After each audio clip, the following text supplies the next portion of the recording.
Aggregate demand, तो aggregate demand and related concept, जिसमें totality में 3 चैप्टर्स हैं हमारे। पहले चैप्टर का नाम एग्रीगेट डिमांड, नाम से ही aggregate demand and related concept. Then income determination and multiplier, जहाँ टी.आर. जैन बुक के अंदर इसे कुछ शॉर्ट रन इक्विलिब्रियम नाम से पुकारा गया है। और फिर उसके बाद में कुछ एक्सेस डिमांड, डेफिशिएंट डिमांड वाला चैप्टर, जिसमें कुछ इन्फ्लेशन डिफ्लेशन की बातें होती हैं। तो कुछ 3 चैप्टर हैं, तो समराइज वे में सारी की सारी बातें करेंगे। तो एग्जाम पॉइंट ऑफ व्यू से फिलहाल के लिए मैं यहाँ पर बात करूँगा, तो उसको ध्यान से, आराम से, बारी बारी से सुनते रहना। तो करते हैं जी बातों की शुरुआत, जहाँ पर इस पूरी की पूरी यूनिट का नाम है determination of income and unemployment. और जहाँ अगर चैप्टर वाइज बात करूँ तो पहले चैप्टर का नाम है aggregate demand and related concept, जहाँ सबसे पहले हम एग्रीगेट डिमांड का मीनिंग ही बात करते हैं कि एग्रीगेट डिमांड का मतलब क्या होता है। तो एग्रीगेट का मतलब होता है सम टोटल, यानी एक इकोनॉमी के अंदर जितनी भी टोटल यानी कि अगर माइंड के अंदर हल्का सा कुछ रखना है कि एग्रीगेट डिमांड क्या होती है, तो एग्रीगेट डिमांड का मतलब होता है टोटल डिमांड। तो टोटल डिमांड मतलब डिमांड कौन क्रिएट करते हैं, तो मार्केट के अंदर बैठे हुए कंज्यूमर, हाउस होल्ड और सभी लोग मतलब जैसे इकोनॉमिक्स के अंदर हम बोलते हैं कि काफ़ी सारे सेक्टर होते हैं, हाउस होल्ड सेक्टर होता है, फर्म सेक्टर होता है, गवर्नमेंट सेक्टर होता है, रेस्ट ऑफ द वर्ल्ड यानी फॉरेन सेक्टर होता है। तो उसी हिसाब से एग्रीगेट डिमांड क्रिएट करने वाले लोग कितने हैं, 1, 2, 3 और 4। ये 1, 2, 3, 4 कौन है, house hold sector, firm sector, government sector और रेस्ट ऑफ द वर्ल्ड यानी कि फॉरेन सेक्टर। एग्रीगेट डिमांड का मीनिंग की अगर दोबारा से बात करूं कि वो क्या है, तो टोटल डिमांड जो एक इकोनॉमी में क्रिएट की जा रही है, किसके द्वारा, सभी सेक्टर्स के द्वारा। और देखो पिछले साल 11वीं क्लास में तो जो माइक्रो इकोनॉमिक्स की पढ़ाई थी वो थी डिमांड की प्राइस के हिसाब से, लेकिन इस साल हमारी एग्रीगेट डिमांड की पढ़ाई है किसके हिसाब से, तो इनकम के हिसाब से, नेशनल इनकम के हिसाब से।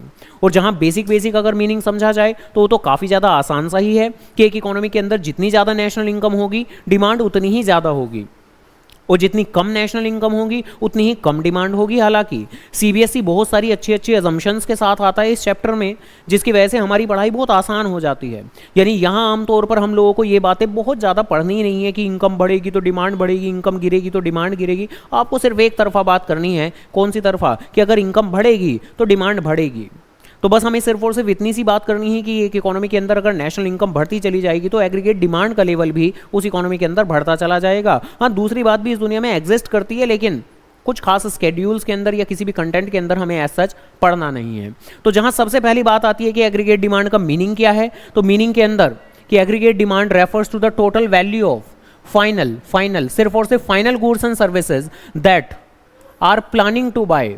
यानी यहाँ पर जो सबसे पहले कीवर्ड की हमें बात करनी है वो ये कि सारे के सारे सिर्फ और सिर्फ फाइनल गुड्स की ही हम बात करने वाले हैं, यानी कि इंटरमीडिएट गुड की बात नहीं करते। और that are planning to buy, यानी कि बाय नहीं, प्लानिंग टू बाय, यानी कि एक सोफिस्टिकेटेड इनकम लेवल पर कितना खरीदने की सोचेंगे लोग, तो बस वो बात करनी है हमें। यानी ये क्या नहीं है, ये एक्चुअल डिमांड नहीं है, ये क्या है, ये एस्टिमेटेड डिमांड है। एक इकोनॉमी के अंदर ये जज किया जाता है कि अगर एक इकोनॉमी के अंदर 100 करोड़ की नेशनल इनकम है तो शायद कुछ 90 करोड़ की एग्रीगेट डिमांड आएगी। अगर ये इनकम धीरे धीरे बढ़ती चली जाएगी तो एज ए रिजल्ट यहाँ पर आपकी एग्रीगेट डिमांड भी बढ़ती चली जाएगी। ये एक एस्टिमेटेड बात चल रही है, लगभग, ये कोई एक्चुअल डिमांड नहीं चल रही है। यानी अगर किसी भी इकोनॉमी के अंदर नेशनल इनकम यानी कि वाई बढ़ता हुआ चला जाएगा तो एग्रीगेट डिमांड भी आपकी बढ़ती हुई चली जाएगी। क्या ये जिस तरीके से मैंने फिगर ली है हमेशा हम इसी तरीके से लें, जरूरी है? नहीं, बस इतना है कि जितनी नेशनल इनकम बढ़ रही है तो एग्रीगेट डिमांड भी बढ़ेगी, और थोड़ा सा कम से बढ़ेगी, बिल्कुल सेम अमाउंट से तो नहीं बढ़ेगी, क्योंकि सारा का सारा खर्च नहीं करते लोग, बल्कि थोड़ी बहुत कुछ सेविंग भी कर लेते हैं। तो इसलिए टोटल अमाउंट यानी कि जिस तरीके से इनकम 100 से आप बढ़ा रहे हो तो एग्रीगेट डिमांड को 100 से मत बढ़ाओ, 90 से बढ़ाओ, 80 से बढ़ाओ, तो ऐसे करके कुछ। तो पहली और जो मेन मुद्दे की बात निकल के आती है कि जो एग्रीगेट डिमांड है वो यहाँ पर प्लान्ड वाली है, एस्टिमेटेड वाली है, एक्चुअल एग्रीगेट डिमांड नहीं है। ये जो शुरुआती में लैंग्वेज बोल रहा हूँ कि ये एक्चुअल एग्रीगेट डिमांड नहीं है, ये आगे चलकर हमारे लिए रेलेवेंट बनेगी। तो ये वाली बात याद रखना कि ये क्या है ये planned aggregate demand, estimated aggregate demand, कि हम अंदाजा लगा रहे हैं कि अगर इनकम बढ़ेगी तो अंदाजा लगा रहे हैं कि एग्रीगेट डिमांड भी बढ़ेगी। अब क्योंकि वही वाली बात ना, ये सारी की सारी बढ़ाई हमारी अंदाजा नहीं होती है। अब पिछले साल हम पढ़ते थे कि दाम के गिरने से क्या होता था, डिमांड बढ़ जाती थी। अब क्या जरूरी है कि दाम के गिरने से डिमांड बढ़े ही? अब अगर एक बिजनेसमैन अपने प्रोडक्ट का दाम गिरा रहा है तो क्या जरूरी है कि डिमांड बढ़ेगी? क्या पता उसका प्रोडक्ट इतना खराब हो, बेकार क्वालिटी का हो, या मार्केटिंग कैंपेन ठीक से ना किया गया हो, तो क्या पता डिमांड ना बढ़े। तो अगेन ये जितनी भी पढ़ाई है, चाहे वो पिछले साल की हो और चाहे इस साल की हो, ये सारी की सारी एस्टिमेटेड प्लान्ड बातें होती हैं, अंदाजन बातें होती हैं, ये कोई एक्चुअल बातें नहीं होती। लेकिन ये डेफिनेशन के अंदर आपको कीवर्ड की फॉर्म में लिखनी है, जैसे कि फाइनल गुड पहला कीवर्ड, प्लानिंग टू बाय दूसरा कीवर्ड, और ये डिमांड क्रिएट कौन कर रहा है? बाय ऑल द सेक्टर्स, जितने भी सेक्टर हैं। कौन से सेक्टर हैं? हाउस होल्ड, फर्म, गवर्नमेंट और रेस्ट ऑफ द वर्ल्ड। उसके बाद में पिछले साल की पढ़ाई तो थी आपकी प्राइस के बेसिस पे, इस साल की पढ़ाई किसके बेसिस पे है? With the given level of income. किसकी इनकम? क्या किसी एक कंज्यूमर की इनकम? नहीं, नेशनल इनकम, यानी कि एक इकोनॉमी की इनकम। तो with the given level of income, और ओब्वियसली हर चीज जिसकी भी हम मेजरमेंट करते हैं वो एक पर्टिकुलर टाइम पीरियड की करते हैं, तो during a period of 1 year. AD represent करता है, यानी दूसरे वर्ड्स में अगर डिफाइन करें तो एडी रिप्रेजेंट करता है कि लोग कितना खर्चा कर रहे हैं गुड्स एंड सर्विसेज के ऊपर एक इकोनॉमी के अंदर during a period of time. But ये सस्ती डेफिनेशन है, जो पहले हमने बोली वो महंगी डेफिनेशन है, और नंबर तो उसी से ही मिलेंगे कि AD refers to total value of final goods and services that are planning to by all the sectors of an economy और with the given level of income और during a given period of time। तो ऐसे करके, तो जैसा कि कह रहा हूं, घर जाकर याद करने पर तो एफर्ट लगाना ही पड़ेगा। अगली बात कि एडी के कंपोनेंट्स क्या क्या होते हैं, तो ये एक बहुत ज़्यादा ज़रूरी चीज़ कि एडी के कंपोनेंट्स क्या क्या होते हैं। तो ये कुछ याद है?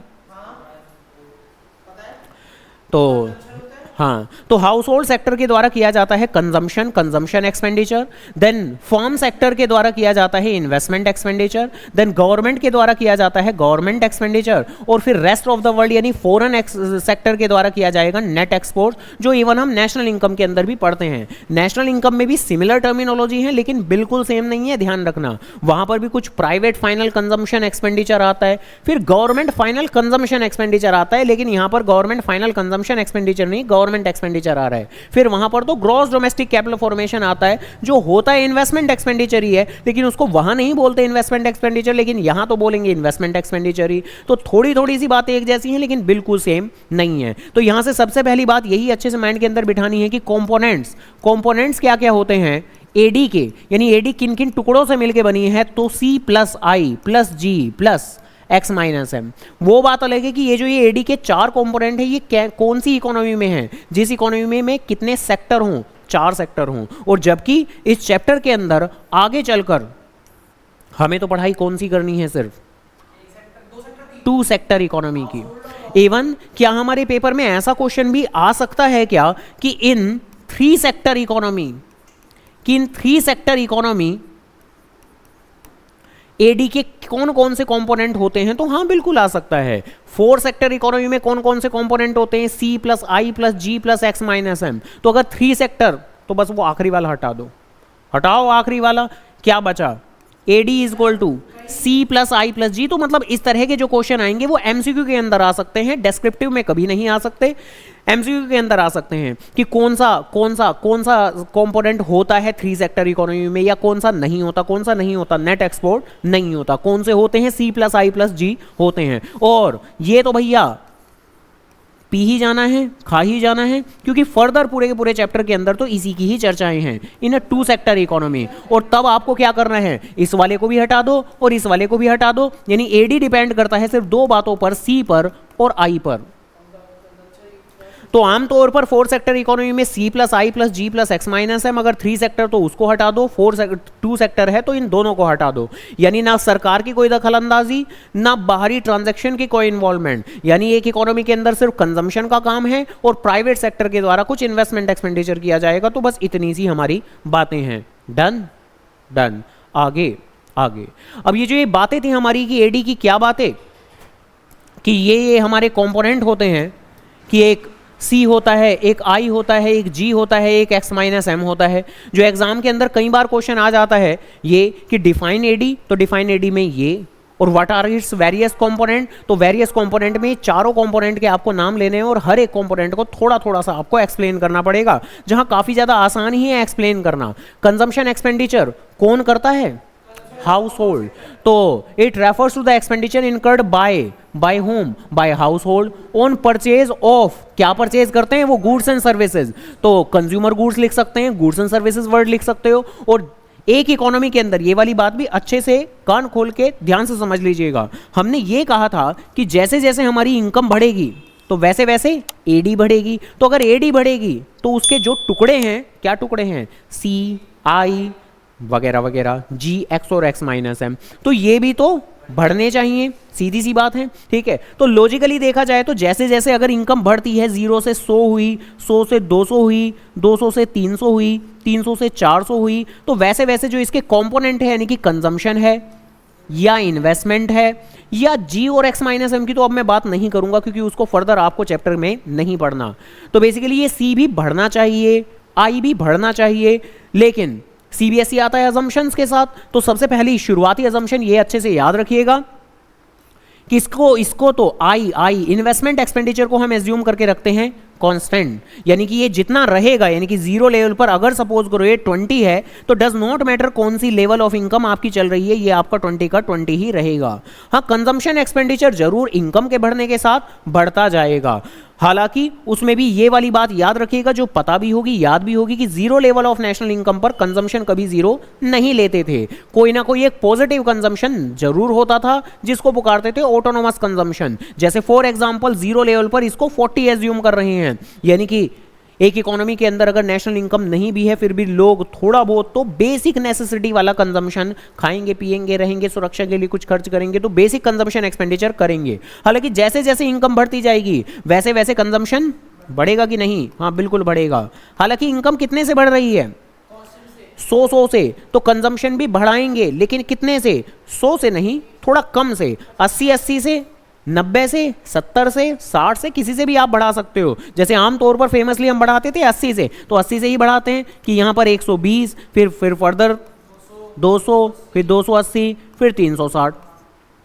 तो यहाँ से जो आपको इनिशियली बात सीखनी है वो क्या, कि ये जो कंजम्पशन एक्सपेंडिचर है इसकी डेफिनेशन क्या है, it refers to the expenditure incurred by household on purchase of a consumer good to satisfy their wants. It is directly related with the level of income, कि ये income के साथ में directly related होती है, और यही कारण है कि इसका डायग्राम कुछ कैसा बनेगा इसका, कि यहां इनकम एक्स एक्सिस पे, यहां कंजम्पशन, यहां आई, यहीं एडी, ये तीनों की तीनों चीज यहीं के यहीं ही सीख जाने वाले हैं। जहां जैसे जैसे इनकम बढ़ रही है कंजम्पशन क्या हो रहा है, बढ़ता जा रहा है। और जब कभी भी ऐसी चीजें होती हैं इकोनॉमिक्स की दुनिया में कि एक चीज बढ़ रही है दूसरी भी बढ़ रही है, तो एक अपवार्ड स्लोपिंग डायग्राम बनता है। तो यानी कंजम्पशन के डायग्राम की अगर बात करूं कि वो कैसा रहेगा, क्या जीरो लेवल ऑफ इनकम पर क्या कंजम्पशन जीरो है, नहीं, वो तो थोड़ा हाई लेवल पर है, लगभग 40 पर है। तो सपोज करो ये 20, ये 40, सपोज करो ये लेवल है 40, तो इसकी बिगिनिंग रहेगी कुछ यहां से और उसके बाद अपवार्ड स्लोपिंग, तो अपवार्ड स्लोपिंग बन जाएगा ये। तो सी का डायग्राम कुछ ऐसा बनेगा। और अगर आई के डायग्राम की बात करें कि आई का डायग्राम कैसा बनेगा, तो आई का डायग्राम तो जीरो लेवल पर, क्या ये जीरो है, नहीं, तो ये तो आपका यहां कुछ 20 पे रहेगा और 20 पे ही रहेगा, बाद में 100 इनकम हो, 200 हो, 300 हो, 400 हो, कोई फर्क नहीं पड़ता। तो यानी इस तरीके से एक हॉरिजॉन्टल लाइन बन जाएगी। और अगर अभी के अभी जज करें, क्या जज करें, एडी जो कि इन दोनों को जोड़ के बनने वाला है, 40 20 60, 120 और 20 140, और ये 220, और उसके बाद में 300, और उसके बाद में यही 380। तो ये भी तो जैसे जैसे इनकम बढ़ती जा रही है ये भी बढ़ता जा रहा है, तो ये भी कैसा बनेगा, अपवर्ड स्लोपिंग। लेकिन इसकी बिगिनिंग कहां से होगी, जीरो लेवल पर 60, यानी ये तो जीरो लेवल पर 20 40, उससे भी ऊपर यहां 60, और उसके बाद में बिल्कुल पैरेलल चलेगा ये तो कंजम्पशन के। क्यों चलेगा पैरेलल, तो पैरेलल चलने का कारण क्योंकि एक बार जरा देखें ये कितने से बढ़ रहा है, 80, हमने बढ़ाया था इसे 80 से, और ये कितने से बढ़ रहा है, 80 से। तो ये दोनों के दोनों 80 से बढ़ रहे हैं, तो ऐसा क्यों हो रहा है, और क्या ये एक कोइंसिडेंस है या ऐसा हर बार होगा, तो ऐसा हर बार होगा। क्यों, क्योंकि एडी का नेचर किस पे डिपेंड करता था, AD is equal to C plus I, तो दो चीजों पे डिपेंड करता था, बट हमने उसमें से एक को पकड़ के तो कांस्टेंट कर दिया कि भैया तू, तेरा कोई रोल नहीं रहेगा, तू हो जा कांस्टेंट।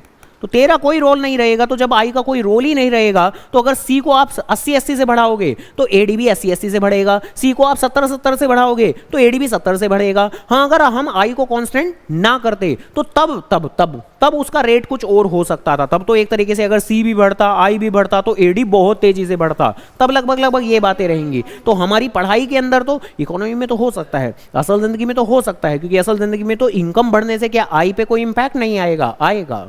लेकिन यहाँ सीबीएसई ने कर दी हमारी पढ़ाई आसान, तो बढ़िया है ना, थैंक यू बोल के आगे बढ़े, क्या जाने देते हैं। ठीक है, तो सीबीएसई ने कर दी पढ़ाई आसान, आसान बनाए रखते हैं। यानी कि जो एडी का नेचर है वो सोलली दिखता तो है कि दो चीज़ों पे डिपेंड करता है, लेकिन रियलिटी क्या है हमारी पढ़ाई की कि सिर्फ एक चीज़ पे डिपेंड करता है, ये जिस गति से बढ़ेगा ये भी उसी गति से बढ़ेगा। यानी यही कारण है कि दोनों का स्लोप बिल्कुल एक जैसा रहेगा, जिस स्पीड से ये बढ़ेगा उसी स्पीड से दूसरा कॉम्पोनेंट बढ़ने वाला है, तो ये दोनों के दोनों पैरेलल रहेंगे। हाँ हाँ हाँ, ठीक है, तो ये डेफिनेशन तो हो गई हमारी सी की। देन उसके बाद में आई के बारे में बात करें तो it refers to the expenditure incurred by, कौन खर्च करता है इन्वेस्टमेंट एक्सपेंडिचर? हाँ, फर्म्स, तो private firms on purchase of, तो इन्वेस्टमेंट एक्सपेंडिचर की बात चल रही है। तो इन्वेस्टमेंट एक्सपेंडिचर जिससे लॉन्ग टर्म बेनिफिट मिले, तो जैसे वहां पर तो लिखा था हमने consumer goods, final good word use नहीं कर सकते क्योंकि फाइनल गुड्स में तो कंज्यूमर गुड्स भी आते हैं और कैपिटल गुड्स भी आते हैं। वो दूसरा वर्ड था कैपिटल गुड्स, कैपिटल गुड बिल्कुल एसेट्स, लेकिन एसेट्स को इकोनॉमिक्स की दुनिया में कैपिटल गुड्स पुकारते हैं। तो यहाँ वर्ड आएगा आपका कैपिटल गुड्स, जिसका मतलब वही है मशीन वगैरह, मशीन हुआ, फर्नीचर हुआ, जिनसे लॉन्ग टर्म बेनिफिट मिले। इन शॉर्ट जो फाइनल गुड होते हैं उसके दो टुकड़े होते हैं, दोनों टुकड़े इस तरीके से आ रहे हैं, कंज्यूमर गुड वहां आ गया और कैपिटल गुड वहां आ गया। और अगर आगे चल के लिखें जैसे भाई कंजम्पशन एक्सपेंडिचर में लिखा कि ये तो डायरेक्टली होता है इनकम के साथ में, जैसे जैसे इनकम बढ़ती है बढ़ता जाता है। इन्वेस्टमेंट एक्सपेंडिचर के केस में क्या बोलेंगे? ये थोड़ा ही बढ़ता है इनकम के साथ, ये तो इनकम जो मर्जी होती रही, ये तो एज्यूम कर लिया गया है कि कांस्टेंट है, तो it is assume to be constant with the level of income. अब उसके बाद में गवर्नमेंट एक्सपेंडिचर, तो government expenditure it refers to the expenditure incurred by government और ऑन परचेज ऑफ। अब देखो पहले में की थी कंज्यूमर गुड्स की बात, दूसरे में की कैपिटल गुड्स की बात, इसमें होंगी दोनों बातें। सरकार तो दोनों ही खर्चे करती है, कुछ कंजम्पशन एक्सपेंडिचर भी करती है, GFC government final consumption expenditure, और जीडीसीएफ कुछ रोड डैम फ्लाईओवर भी बनाती है, तो वो बातें भी। तो इन शॉर्ट यहां दोनों ही बातें आएंगी on purchase of a consumer goods and capital good.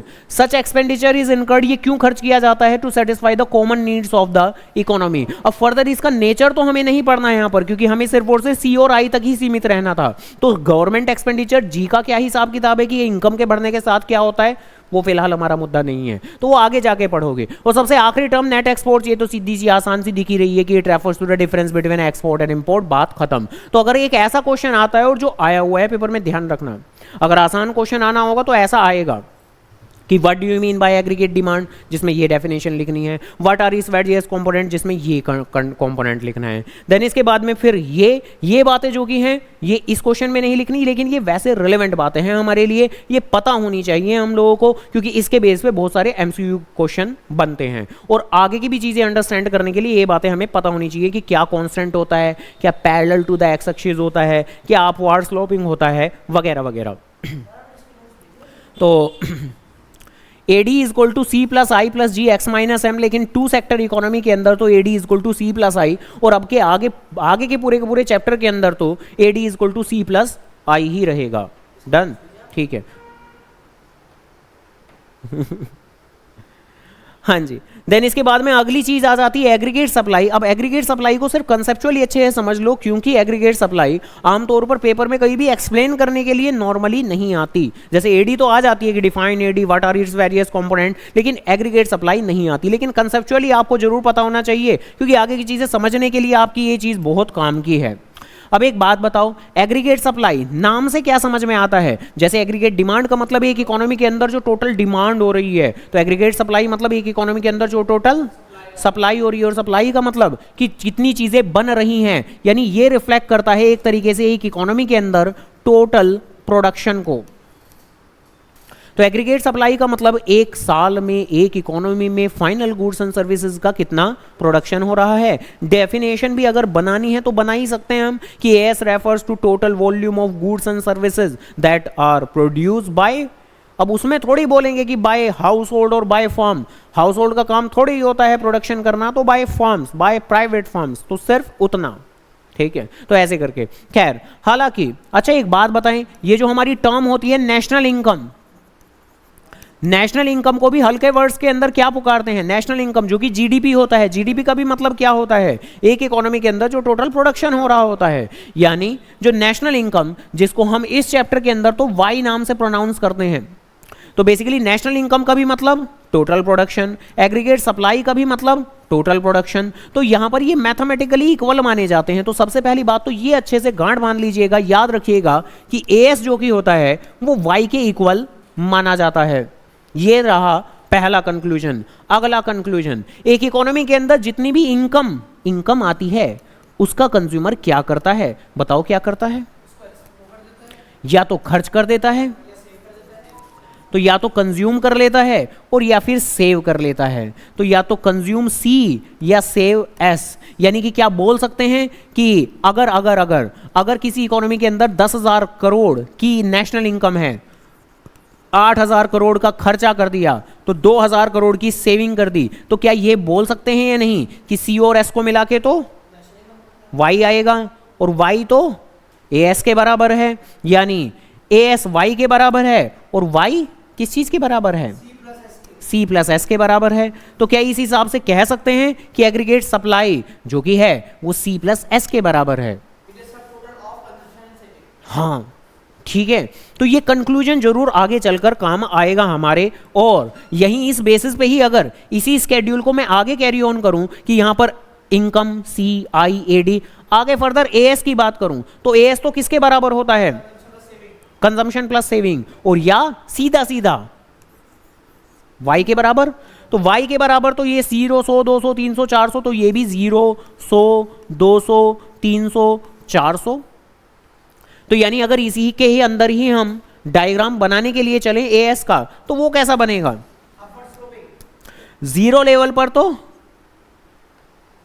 0, इसके केस में तो नहीं बोलेंगे कि 0 लेवल पर थोड़ा ऊपर से बनेगा ना, 0 लेवल पर 0, और 100 लेवल पर 100, 200 लेवल पे 200, 300 लेवल पे 300। तो लगभग इसका डायग्राम एकदम ऐसे 45 डिग्री लाइन की तरह बनता हुआ जाता है, 45 डिग्री लाइन। ये इनकम ही है भाई, एएस हो या इनकम हो दोनों एक ही तो बात है। तो इस चीज को आप यानी एएस को बहुत सारी बातें पुकार सकते हैं हम, इसको सी प्लस एस करो पुकार सकते हो आप, डन। इसको इनकम करो पुकार सकते हो आप क्योंकि ये इनकम के बराबर होता है, बताओ डन। इसको ही 45 डिग्री लाइन भी पुकार सकते हो, 45 डिग्री लाइन मतलब जितना नीचे उतना ऊपर। ठीक है, समझ गए, पक्का, सही है। खैर देन इसके बाद आगे कुछ एक ये छोटी छोटी सी डेफिनेशन, इनका मतलब पता होगा तो बड़े आराम से लिख देंगे, और नहीं पता होगा तो थोड़ी दिक्कत की बात है, ठीक है, चुप हो जाते हैं। तो ध्यान रखना, फंक्शन का मतलब, तो फंक्शन का मतलब हमेशा होता है एक रिलेशन। फंक्शन का मतलब एक तो वो वाला होता है कि what are the various function of this thing that thing, तो काम। तो फंक्शन का एक मतलब तो होता है काम, लेकिन फंक्शन का मैथ्स की दुनिया में, अब मैथ्स है नहीं ना हमारे पास नहीं है ना, ठीक है, अब जिनके पास मैथ्स होती है उन्हें पता होता है।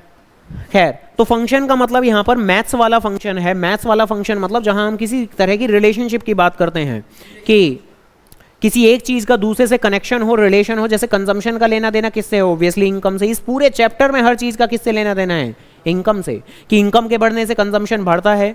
और सेविंग का क्या होता है, अगर अगले पेज पर यहीं पर ही मैं कुछ सेविंग की बात करूं 2 मिनट के लिए, ये लो सेविंग निकलेगी कैसे। अब देखो y is equal to C plus S होता है, सेविंग कैसे निकलेगी, s is equal to y minus C. यानी जिस चीज को तो अगर वैसे याद भी ना करें, समझ के भी चलें तो बहुत आसान है कि भाई बचत कैसे निकलेगी, इनकम में से खर्चा हटा दो, इनकम में से खर्चा हटा दो, y में से c हटा दो तो सेविंग निकल के आएगी। हटा के देखना, y में से c यानी 0 में से -40 माइनस के 40, उसके बाद में 100 में से 120 तो माइनस के 20, देन उसके बाद में 200 में से 200 तो 0, देन उसके बाद में 300 में से ये तो 20, और उसके बाद ये 400 में से 336 तो 40। तो वक्त के साथ धीरे धीरे क्या कर रही है, ये बढ़ रही है। पहले -40 थी, फिर -20 हुई, फिर धीरे धीरे 0 पे पहुंची, फिर पॉजिटिव हुई, फिर और पॉजिटिव हुई, तो बढ़ रही है। तो इनकम के बढ़ने के साथ सारी चीजें बढ़ रही हैं। देखा जाए तो ये चैप्टर आसान ही तो है। इनकम के बढ़ने से कंजम्पशन बढ़ रहा है, इनकम के बढ़ने से एडी बढ़ रही है, इनकम के बढ़ने से सेविंग बढ़ रही है। इस चीज़ से हमें शिक्षा मिलती है कि सारे डायग्राम बनेंगे तो अपवार्ड स्लोपिंग ही। हाँ, इनकम के बढ़ने से वो इन्वेस्टमेंट एक्सपेंडिचर बेचारा वो भी बढ़ने वाला था, लेकिन उसको पकड़ के कांस्टेंट कर दिया, ठीक है, तो जिसकी वजह से वो सीधा बनेगा। अदरवाइज डायग्राम तो आसानी है। और बात रही है डेफिनेशन की, तो भैया फंक्शन का मतलब होता है रिलेशनशिप, यानी कि इट रेफर्स टू द, आओ पढ़े, it refers to the main word relationship. तो ये याद रखना है, it refers to the relationship, ठीक है। रिलेशनशिप तो वैसे भी समझते हैं नहीं, कमजोर हैं हमारे, हैं रिलेशन थोड़े समझ नहीं आते, ये वाले समझ लो है ना। खैर ठीक है, जाने देते हैं, इधर देख लेते हैं। हाँ, अभी बोलते हैं। तो it refers to the relationship between consumption and income, consumption and income. और ऐसी सेविंग के केस में भी सेम वही वाली बातें रहेंगी हमारी कि it refers to the again relationship, हर चीजों की रिलेशनशिप। यहाँ चैप्टर के अंदर तो इनकम के बेस पे ही रहेंगी, तो इनकम और सेविंग के बीच के रिलेशन को सेविंग फंक्शन पुकारते हैं, इनकम और कंजम्पशन के बीच के रिलेशन को कंजम्पशन फंक्शन पुकारते हैं। अगर डायग्राम वाइज भी बात करें तो वही वाली बात पड़ेगी कि भाई अगर कंजम्पशन फंक्शन का डायग्राम बनाना है तो वो आपका वही कंजम्पशन के जैसा ही बनेगा, ऐसा होता था कंजम्पशन। और जहां ये जीरो लेवल पर ये है, ये क्या है, ऑटोनोमस कंजम्पशन, जिसको सी बार नाम से पुकारते हैं हम। और डायग्राम को कंप्लीट करने के लिए यहां पर इनकम लिख देंगे हम लोग और यहां कंजम्पशन लिख देंगे हम लोग।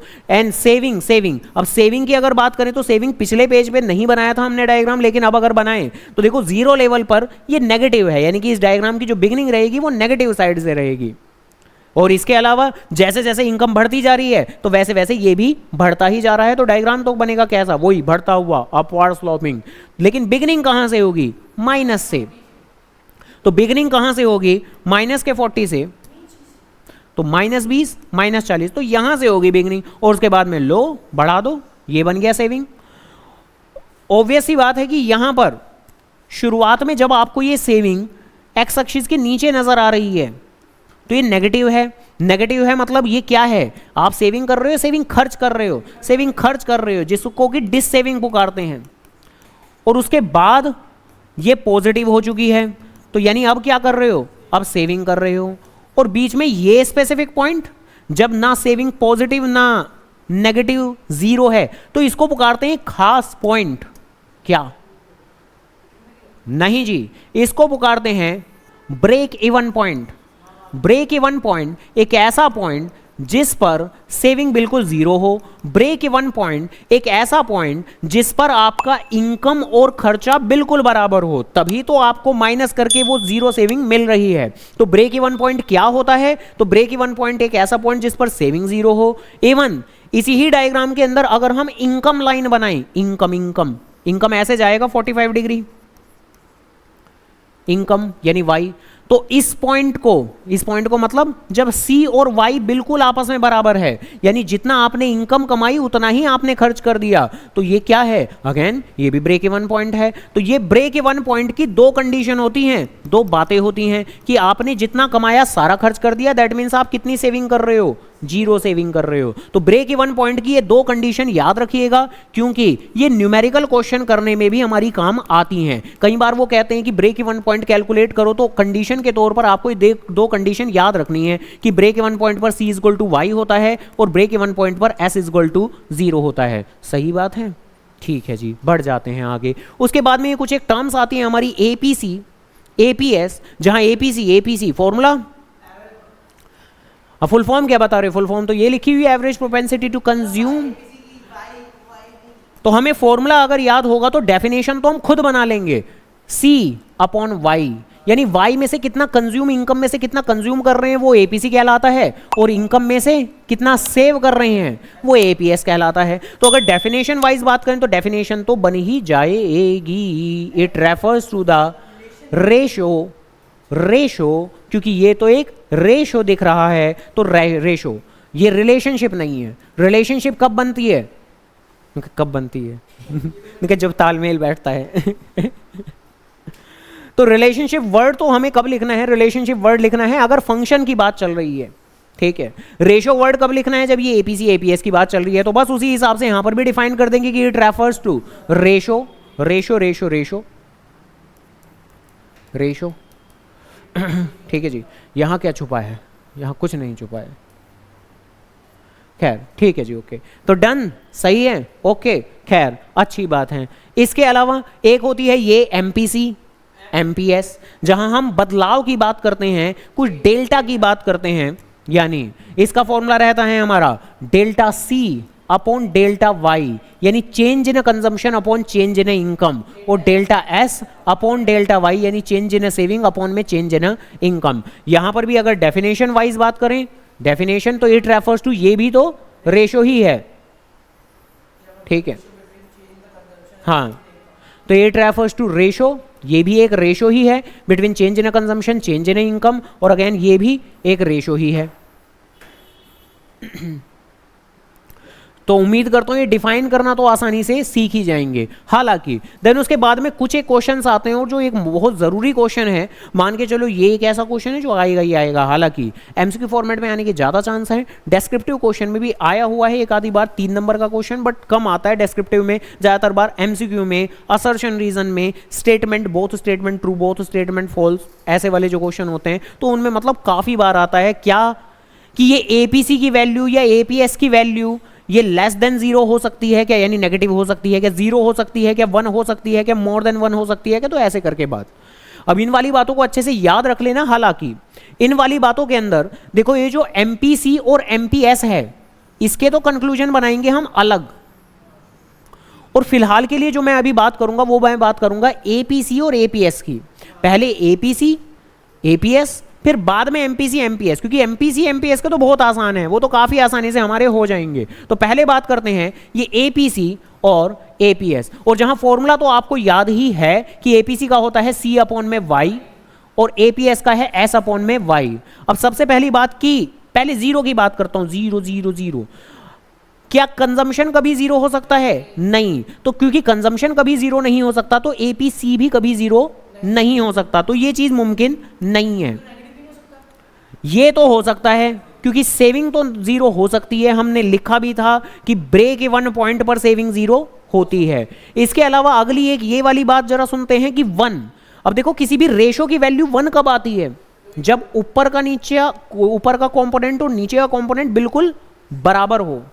क्या कंजम्पशन और इनकम आपस में बराबर हो सकते हैं? तो हाँ, हो सकते हैं। ठीक है, तो कुल मिला के क्या इसकी वैल्यू 1 हो सकती है? यस, ब्रेक इवन पॉइंट पर इसकी वैल्यू 1 होती है। लेकिन क्या सेविंग और इनकम आपस में बराबर हो सकते हैं कि जितना कमाया पूरा ही सेव कर लिया, कंज्यूम नहीं कर रहे क्या? ठीक है, तो इतना कंजूस कौन हो सकता है? ठीक है कि कि जितना कमा रहे हो सारा ही, भाई मेजर सेव कर रहे हो, ठीक है, होगा कोई कंजूस, सारा ही सेव कर रहे हो, कंज्यूम कर ही नहीं रहे हो, तो ऐसा कैसे मुमकिन है? तो ऐसा मुमकिन नहीं है। वही अगर मैथमेटिकली अगर इक्वेशन वाइज देखा जाए, भाई ये होती है ना बात y equal to C plus S, तो ये दोनों कंपोनेंट तो बराबर उस दिन होंगे ना जिस दिन ये जीरो होगा, और कंजम्पशन कभी जीरो नहीं हो सकता। तो बेसिकली ये बात मुमकिन नहीं है। तो सबसे पहले तो इन्हीं की अगर हम रीजनिंग के बारे में बात करें, तो जरा ये पढ़ोगे पढ़ोगे पढ़ोगे पढ़ोगे, जरा पढ़ें।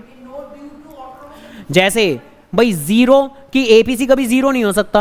क्यों नहीं हो सकता? ड्यू टू ऑटोनोमस कंजम्पशन, क्योंकि जीरो लेवल ऑफ इनकम पर भी कुछ ना कुछ तो पॉजिटिव कंजम्पशन होगा, तो ये कारण दिया हुआ है। ऐसे ही एपीएस क्या जीरो हो सकता है? हाँ जी हो सकता है। At a break even point S zero ही होता है। बताओ होता है कि नहीं होता?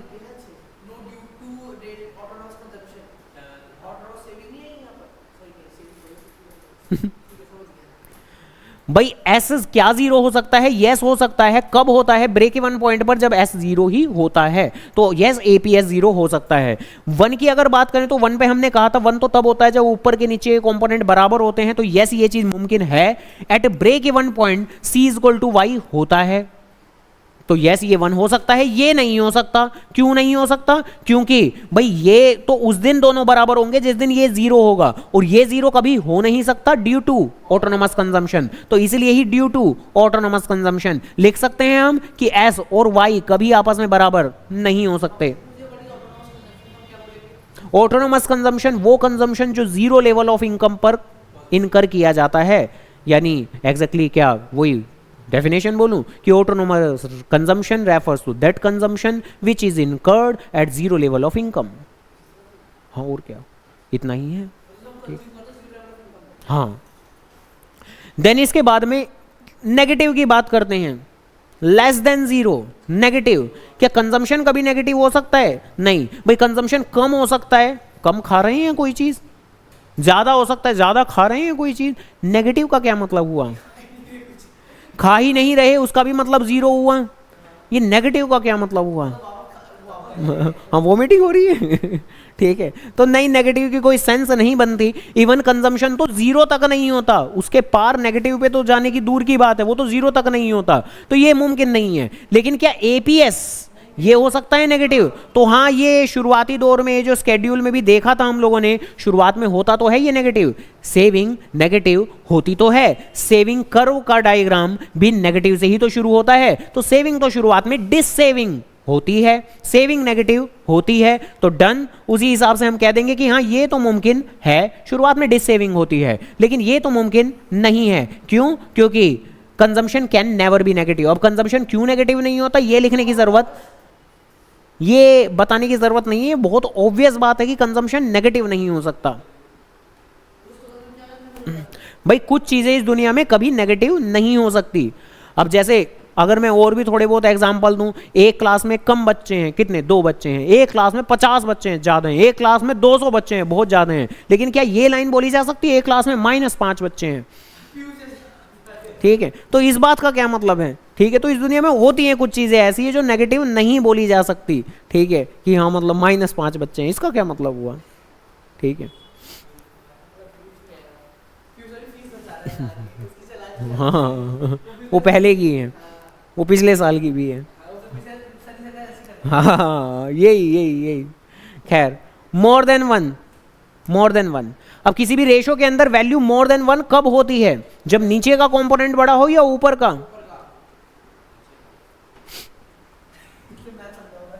आओ मैथ समझाएं। ये लो 400/4000, बताओ आंसर क्या आएगा? 1 से बड़ा या 1 से छोटा? 1 से बड़ा आएगा। आओ चलाएं, ये 0 से 0, 0 से 0, 1/10। अब 1 से बड़ा नहीं, नीचे का कंपोनेंट अगर बड़ा होता है तो आंसर 1 से छोटा आता है हमेशा। अगर ऊपर का कंपोनेंट बड़ा हो तब आंसर आता है 1 से बड़ा। यानी मोर देन 1 कब होगा? मोर देन 1 तब होगा अगर कंजम्पशन इनकम से ज्यादा हो। यानी ऊपर का कंपोनेंट कंजम्पशन इनकम से ज्यादा हो। क्या कंजम्पशन इनकम से ज्यादा हो सकता है? यानी आप जितना कमा रहे हो उससे ज्यादा खर्च कर रहे हो, तो हाँ हो सकता है। वो फालतू का, हाँ जो कि वैसे बुरी बात है, लेकिन वो फालतू खर्चा कहाँ से कर रहे होगे आप? अपनी सेविंग में से, यानी शुरुआत में डिस सेविंग कर रहे होगे आप। तो ये बात मुमकिन तो है, मुमकिन। करना चाहिए नहीं करना चाहिए वो एक अलग बात हुई, लेकिन यस ये मुमकिन है और डिस सेविंग यही होती है। खैर हाँ भैया, तो ये तो मुमकिन है डिस सेविंग के केस में। इसके अलावा क्या सेविंग इनकम से बड़ी हो सकती है? कि जितना कमा रहे हो सेविंग उससे ज़्यादा कर रहे हो, तो ऐसा तो नहीं हो सकता। तो नो, क्योंकि सेविंग इनकम से बड़ी नहीं हो सकती। तो बताओ ये इतना ठीक, डन, सही है, ओके।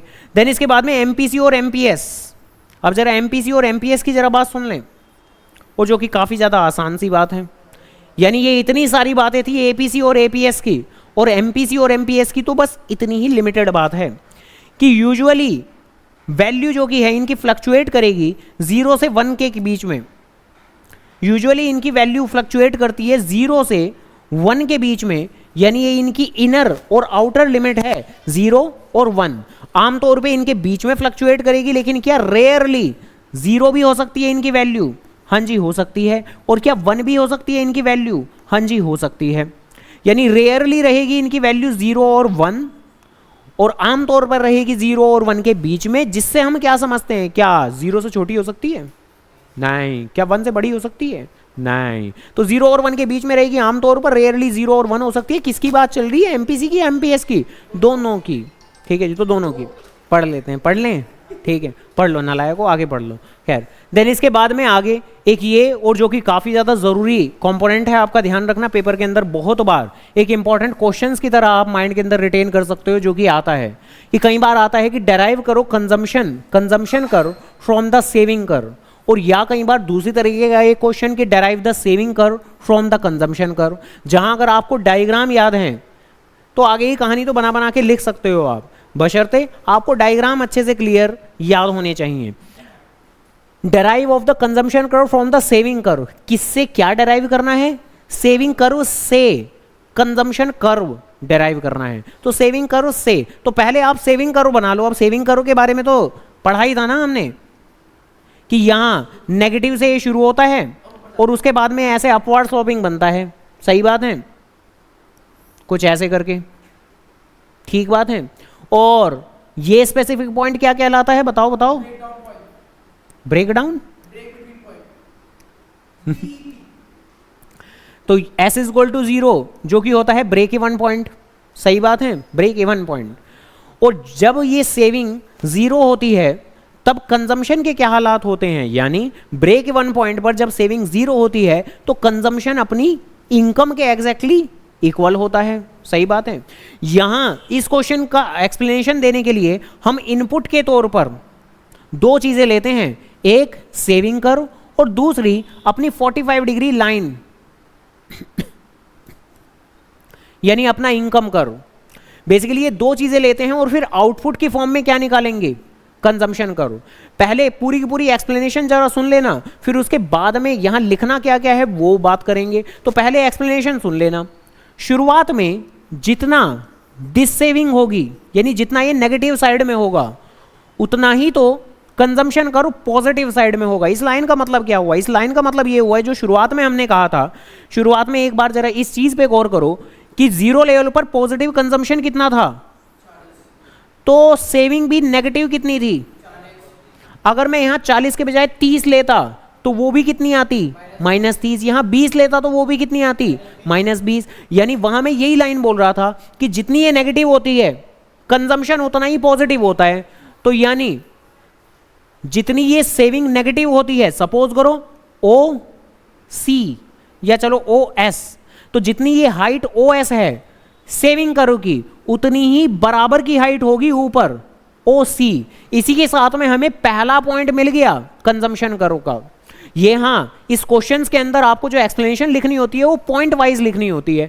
यानी ये मुझे पहला पॉइंट मिल गया कंजम्पशन कर्व का, अब ये एक दूसरा पॉइंट भी पता करेंगे जो बहुत आसान है। और ये पहले पॉइंट की एक्सप्लेनेशन कुछ क्या रहेगी? पहले पॉइंट की एक्सप्लेनेशन यही रहेगी कि 0 लेवल ऑफ इनकम पर जितनी डिससेविंग होती है उतना ही पॉजिटिव कंजम्पशन होता है। जरा एक्सप्लेनेशन पढ़ के देखें कि सबसे पहले तो बेसिक सा जो मैंने यहां पर लिखा था कि हम इनपुट के तौर पर क्या लेंगे, let SS be the saving curve, यानी SS be the saving curve and OY is a income curve. OY is a income curve जो कि क्या है? 45 डिग्री लाइन। देन इसके बाद में पॉइंट नंबर 1 की एक्सप्लेनेशन क्या, जरा पढ़ें, आओ पढ़ें पढ़ें पढ़ें पढ़ें पढ़ें पढ़ें पढ़ें पढ़ें, जो कि है यही कि consumption curve will start, consumption curve शुरू होगा कहां से? पॉइंट C से, फ्रॉम पॉइंट C। कहां पर? Y एक्सिस पर। और ये पॉइंट C आया कहां से है? ये एक पॉजिटिव ऑटोनोमस कंजम्पशन है जो बिल्कुल कॉरस्पॉन्डिंग पॉइंट की तरह मिला है। कहां से? डिससेविंग से, OS से। तो जितनी नेगेटिव साइड में OS नजर आ रही है उतनी ही पॉजिटिव साइड में OC नजर आएगी। तो यहां से हमें पहला पॉइंट मिल गया है C। तो पहले इस पहले पॉइंट की एक्सप्लेनेशन में कोई दिक्कत हो तो वो पूछ लो, नहीं तो फिर दूसरे पॉइंट की बात करते हैं। और जो दूसरा पॉइंट मिलेगा वो कैसे मिलेगा? वो मिलेगा ब्रेक इवन की मदद से। ब्रेक इवन मतलब ऑब्वियस ही बात है कि जिस मोमेंट पर सेविंग 0 है उस मोमेंट पर C Y के बराबर होगा, यानी उस मोमेंट पर C Y कर्व को कट करेगा। यानी इसी के कॉरस्पॉन्डिंगली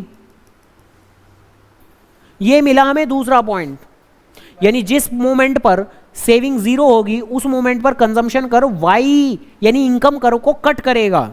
तो ये मिला हमें दूसरा पॉइंट, और इन दोनों पॉइंट को आपस में ज्वाइन करके एक्सटेंडिंग इट फर्दर तो हमें कंजम्पशन कर्व मिल जाता है। तो ये है हमारे दूसरे पॉइंट की एक्सप्लेनेशन, और वो क्या रहेगी हमारी कि ब्रेक इवन पॉइंट पर सेविंग जीरो रहती है तो कंजम्पशन कर्व इनकम कर्व को काटेगा, यानी दोनों के दोनों इक्वल रहेंगे, तो उसी हिसाब से हम एक्सप्लेनेशन देंगे। आओ जरा सुनते हैं पॉइंट नंबर 2 की एक्सप्लेनेशन। तो पॉइंट नंबर 2 के अंदर यही कि कोरोस्पोंडिंग पॉइंट सी डैश, इस पॉइंट को मैं कोट कर सकता हूं सी डैश, तो corresponding point C dash is achieved on 45 degree line, कब? एट ब्रेक इवन पॉइंट, जहां सेविंग जीरो होगी। और उसके बाद बाय ज्वाइनिंग दीज 2 पॉइंट, कौन से 2 पॉइंट? सी और C dash, and extending it further, हमें मिल गया हमारा कंजम्पशन कर्व। तो by joining C and C dash and extending it further, तो we get consumption curve C C dash. तो ऐसे करके, तो इस एक्सप्लेनेशन को टेक्निकली याद नहीं करना, लिखने का तरीका सीखना है। लिखने का तरीका अगर आपने सीख लिया, पॉइंट 1 डेराइव कैसे करते हैं, पॉइंट 2 डेराइव कैसे करते हैं, ये सीख लिया तो पेपर में तो फिर हो जाता है क्वेश्चन। अगेन इसका एक रिवर्स क्वेश्चन बनता है जहां पर आप सेविंग कर्व डेराइव करते हो कंजम्पशन कर्व की मदद से। तो उल्टा तो कर देंगे, लेकिन एक्सप्लेनेशन देने का जो तरीका होता है वो थोड़ा सा बदल जाएगा। जैसे इस बार मैंने शुरुआत में क्या बनाया था? Saving curve. इस बार मैं शुरुआत में क्या बनाऊंगा? Consumption curve. Consumption curve. Then इसके बाद ऑब्वियस सी बात है कि हर, चाहे ये वाला क्वेश्चन हो या वो वाला क्वेश्चन हो, आपको इनकम वाली लाइन तो लेनी पड़ेगी हमेशा। तो सपोज करो ये इनकम वाली लाइन है ओ वाई, और ये है आपका कंजम्पशन कर्व। और जैसे पिछली बार हमने पहला पॉइंट बनाया था, बाद में दूसरा पॉइंट बनाया था, तो इसमें भी इस बार भी ऐसे ही करना है। यानी पहले मैंने बोला था कि जितना नेगेटिव में होगा उतना ही पॉजिटिव में होगा, तो इस बार हम बोलेंगे कि जितना पॉजिटिव में है उतना ही नेगेटिव में होगा। यानी बिगिनिंग हो, जैसे इसमें लिखा था कि बिगिनिंग हो रही है कहां से? वाई एक्सिस की पॉजिटिव साइड में, लेकिन यहां बिगिनिंग कहां से होगी? वाई एक्सिस के नेगेटिव साइड से। और ये मिलेगा हमें पहला पॉइंट, और फिर उसके बाद दूसरा पॉइंट कि ब्रेक इवन पॉइंट पर C इक्वल टू वाई होता है, बट इसी का ही कोरोस्पोंडिंगली अगला पॉइंट कहां मिलेगा? यहां एक्स एक्सिस पे। ये मिल गया दूसरा पॉइंट, और फिर by joining these 2 points and extending it further, तो हमें मिल जाता है हमारा सेविंग कर्व। तो इसी चीज को एक्सप्लेन कैसे करेंगे, जाओ जरा फटाफट से देखें। शुरुआती बातें तो वही रहेंगी, क्या? कि let CC be the consumption curve and OY is the income curve. पिछली बार लिखा था let SS be the saving curve, क्योंकि पिछली बार इनपुट के तौर पर सेविंग कर्व था, इस बार इनपुट के तौर पर कंजम्पशन कर्व है। देन उसके बाद में पहले पॉइंट की एक्सप्लेनेशन, और जो पहले पॉइंट की एक्सप्लेनेशन सारे आ गया, वाह लो आ गया तो खैर। तो सबसे पहले पॉइंट की एक्सप्लेनेशन, और वो क्या कि सेविंग कर्व जो कि होगा वो स्टार्ट होगा नेगेटिव वाई एक्सिस से। नेगेटिव वाई एक्सिस से यानी कि OS से। OS कहां से आया हमारा? ये कोरोस्पोंडिंग पॉइंट है जो कि पॉजिटिव ऑटोनोमस कंजम्पशन का है, जितना ऊपर उतना ही नीचे। एंड देन दूसरा पॉइंट जो हमें बनाना है ब्रेक इवन पॉइंट से। यानी आपको तो देखो कंसेप्चुअली ये माइंड में याद रखना है कि हमें 2 पॉइंट बनाने हैं। पहला पॉइंट बनेगा ये ऑटोनोमस का खेल करके कि जितना ऊपर उतना नीचे है, जितना नीचे उतना ऊपर, और दूसरा पॉइंट मिलेगा हमें ब्रेक इवन की मदद से। ब्रेक इवन पॉइंट पर C इक्वल टू वाई और S इक्वल टू 0 होता है। तो ये तरीका पता होना चाहिए। एक्सप्लेनेशन तो अपनी लैंग्वेज में लिख लेना आप लोग। तो ठीक है, डन, समझ गए? ये पक्का सही है। आगे बढ़ते हैं।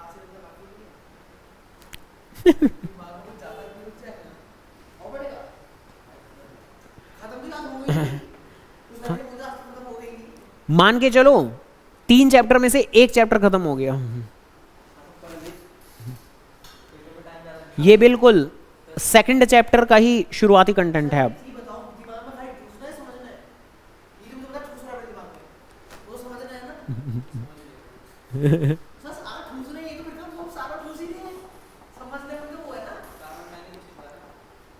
कोई नहीं, अगले चैप्टर का शुरुआती कंटेंट पढ़ लो, जरूर पढ़ लो, ये आ जाएगा क्योंकि, और ये एग्जाम में भी आता है।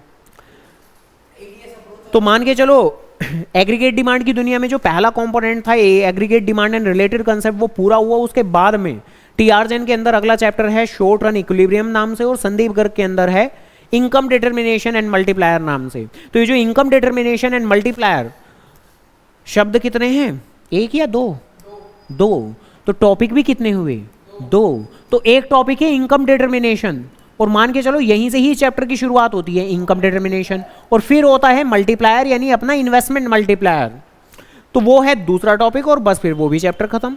तो इनकम डिटर्मिनेशन, अब इनकम डिटर्मिनेशन क्या है, तो इक्विलिब्रियम लेवल ऑफ इनकम, यानी जिस तरीके से 11वीं क्लास के अंदर हम पढ़ा करते थे प्राइस डिटर्मिनेशन कि एक मार्केट के अंदर, पढ़ते थे हम ऐसा कुछ या नहीं, कि एक मार्केट के अंदर लास्ट ईयर तो डिमांड करो ऐसा डाउनवर्ड स्लोपिंग बनता था, सप्लाई करो ऐसा अपवर्ड स्लोपिंग बनता था, जिस पॉइंट पे दोनों कट करते थे उसे इक्विलिब्रियम पॉइंट कहते थे, और उस इक्विलिब्रियम पॉइंट पे जितना प्राइस होता था उसको इक्विलिब्रियम प्राइस कहते थे। अब पिछले साल तो प्राइस की कहानी थी, लेकिन इस साल थोड़ी है प्राइस की कहानी, इस बार तो इनकम की है। तो पिछली बार तो इक्विलिब्रियम प्राइस निकालना हमारा मेन मुद्दा होता था, अब तो इक्विलिब्रियम इनकम यानी इक्विलिब्रियम लेवल ऑफ इनकम निकालना हमारा मेन मुद्दा रहेगा। अब जरा आराम से, इक्विलिब्रियम लेवल ऑफ इनकम, अब देखो जैसे पिछले साल की बात कर रहा हूं जहां डिमांड और सप्लाई आपस में कट करती थी, उस पॉइंट को कहते थे आप इक्विलिब्रियम। इस बार भी तो यही कहोगे, बस इस बार कहोगे आप जिस पॉइंट पर एग्रीगेट डिमांड और एग्रीगेट सप्लाई आपस में कट करेंगी उस पॉइंट को कहोगे आप इक्विलिब्रियम। तो इसको तो अब मैं कर देता हूं गायब, क्योंकि ये तो पिछले साल की कहानियां हैं, इस साल तो डायग्राम भी अलग बन रहे हैं हमारे। अब ये एडी और एएस जब बराबर होंगे, जरा डायग्राम वाइज बात करें थोड़ा सा, एडी का डायग्राम कैसा बनता है, क्या जीरो लेवल पर जीरो बनता है, नहीं, थोड़ा ऊपर से बनता है, कुछ ऐसे करके जाता है। और एएस का डायग्राम कैसे बनता है, शुरुआत में पढ़ा था ना, याद है या भूल गए, ये रहा कि एएस बिल्कुल वाई के बराबर है, एएस को 45 डिग्री लाइन बोलते हैं, तो एएस तो 45 डिग्री लाइन कुछ ऐसे बनता है। तो बस इन्हीं बातों को ध्यान में रखते हुए आओ जरा पहुंच जाए वापस से वहां। तो एएस तो कुछ 45 डिग्री लाइन कुछ ऐसे करके जाएगा, 45 डिग्री लाइन, और जिस पॉइंट पर ये आपस में कट कर रहे हैं वो ही है हमारे इक्विलिब्रियम पॉइंट। और ओ वाई, ये ओ वाई ही है हमारा इक्विलिब्रियम लेवल ऑफ इनकम। तो पहले बताओ क्या इतना ठीक है, फिर उसके बाद बात करूंगा कि एग्जाम में ये क्वेश्चन कैसे आते हैं वगैरह वगैरह, लेकिन पहले बेसिक बातें जरा कवर कर लो कि इक्विलिब्रियम कब बनता है, जब एडी और एएस आपस में बराबर होते हैं। और ये एक अप्रोच है आपकी, इक्विलिब्रियम की कितनी अप्रोच है, तो आपकी इक्विलिब्रियम की 2 अप्रोच हैं, तो 2 अप्रोच हैं, तो दूसरी अप्रोच का जन्म होता है वो एडी और एएस अप्रोच से ही होता है। कैसे होता है तो जरा सुनते हैं, वो शुरुआत में पढ़ा था ना, एडी इज इक्वल टू क्या प्लस क्या, सी प्लस आई, तो एडी इज इक्वल टू क्या प्लस क्या, सी प्लस आई। और एएस के बारे में भी तो कुछ पढ़ा था, एएस इज इक्वल टू,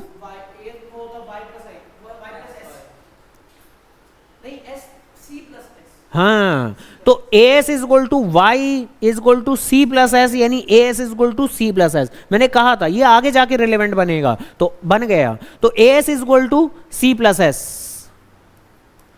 तो यानी कि हम कह सकते हैं कि जब C प्लस आई और C प्लस एस इक्वल होंगे तो तब इक्विलिब्रियम बनेगा, जहां C इधर भी है कैंसिल हो गया। तो यानी कि हम कह सकते हैं कि जिस मोमेंट पर सेविंग और इन्वेस्टमेंट बिल्कुल आपस में बराबर हों तब भी इक्विलिब्रियम बनता है। ये होती है हमारी दूसरी अप्रोच। तो एक अप्रोच है एडीएस अप्रोच, डायग्राम ऐसा। दूसरी अप्रोच है सेविंग इन्वेस्टमेंट अप्रोच, डायग्राम है कैसा। अब सेविंग का डायग्राम तो कैसा होता है, नीचे से बनता है, नीचे से बनता है ऐसे ऊपर चला जाता है। और इन्वेस्टमेंट का, इन्वेस्टमेंट तो कांस्टेंट होती है, तो ये तो ऐसा बनता है, तो ये बीच में जहां ये है तो ये बन गया इक्विलिब्रियम, जहां ये ओ वाई लेवल बन रहा है, ओ वाई है हमारा इक्विलिब्रियम लेवल ऑफ इनकम। तो बताओ जी क्या बेसिक बात समझ गए क्या। एग्जाम के अंदर इसके क्वेश्चन जैसे आते हैं, आप जरा वो बात सुन लेते हैं। तो एग्जाम के अंदर इसका जब भी क्वेश्चन आता है तो सीधा 4 से 6 नंबर का ही आएगा। पहली बात तो एडीएस और एसआई अप्रोच दोनों मांगे ऐसा कभी नहीं होगा, दोनों में से कोई एक अप्रोच वो मांगेंगे कि या तो आपको एक्सप्लेन करना है equilibrium level of income using ADS approach या एसआई अप्रोच।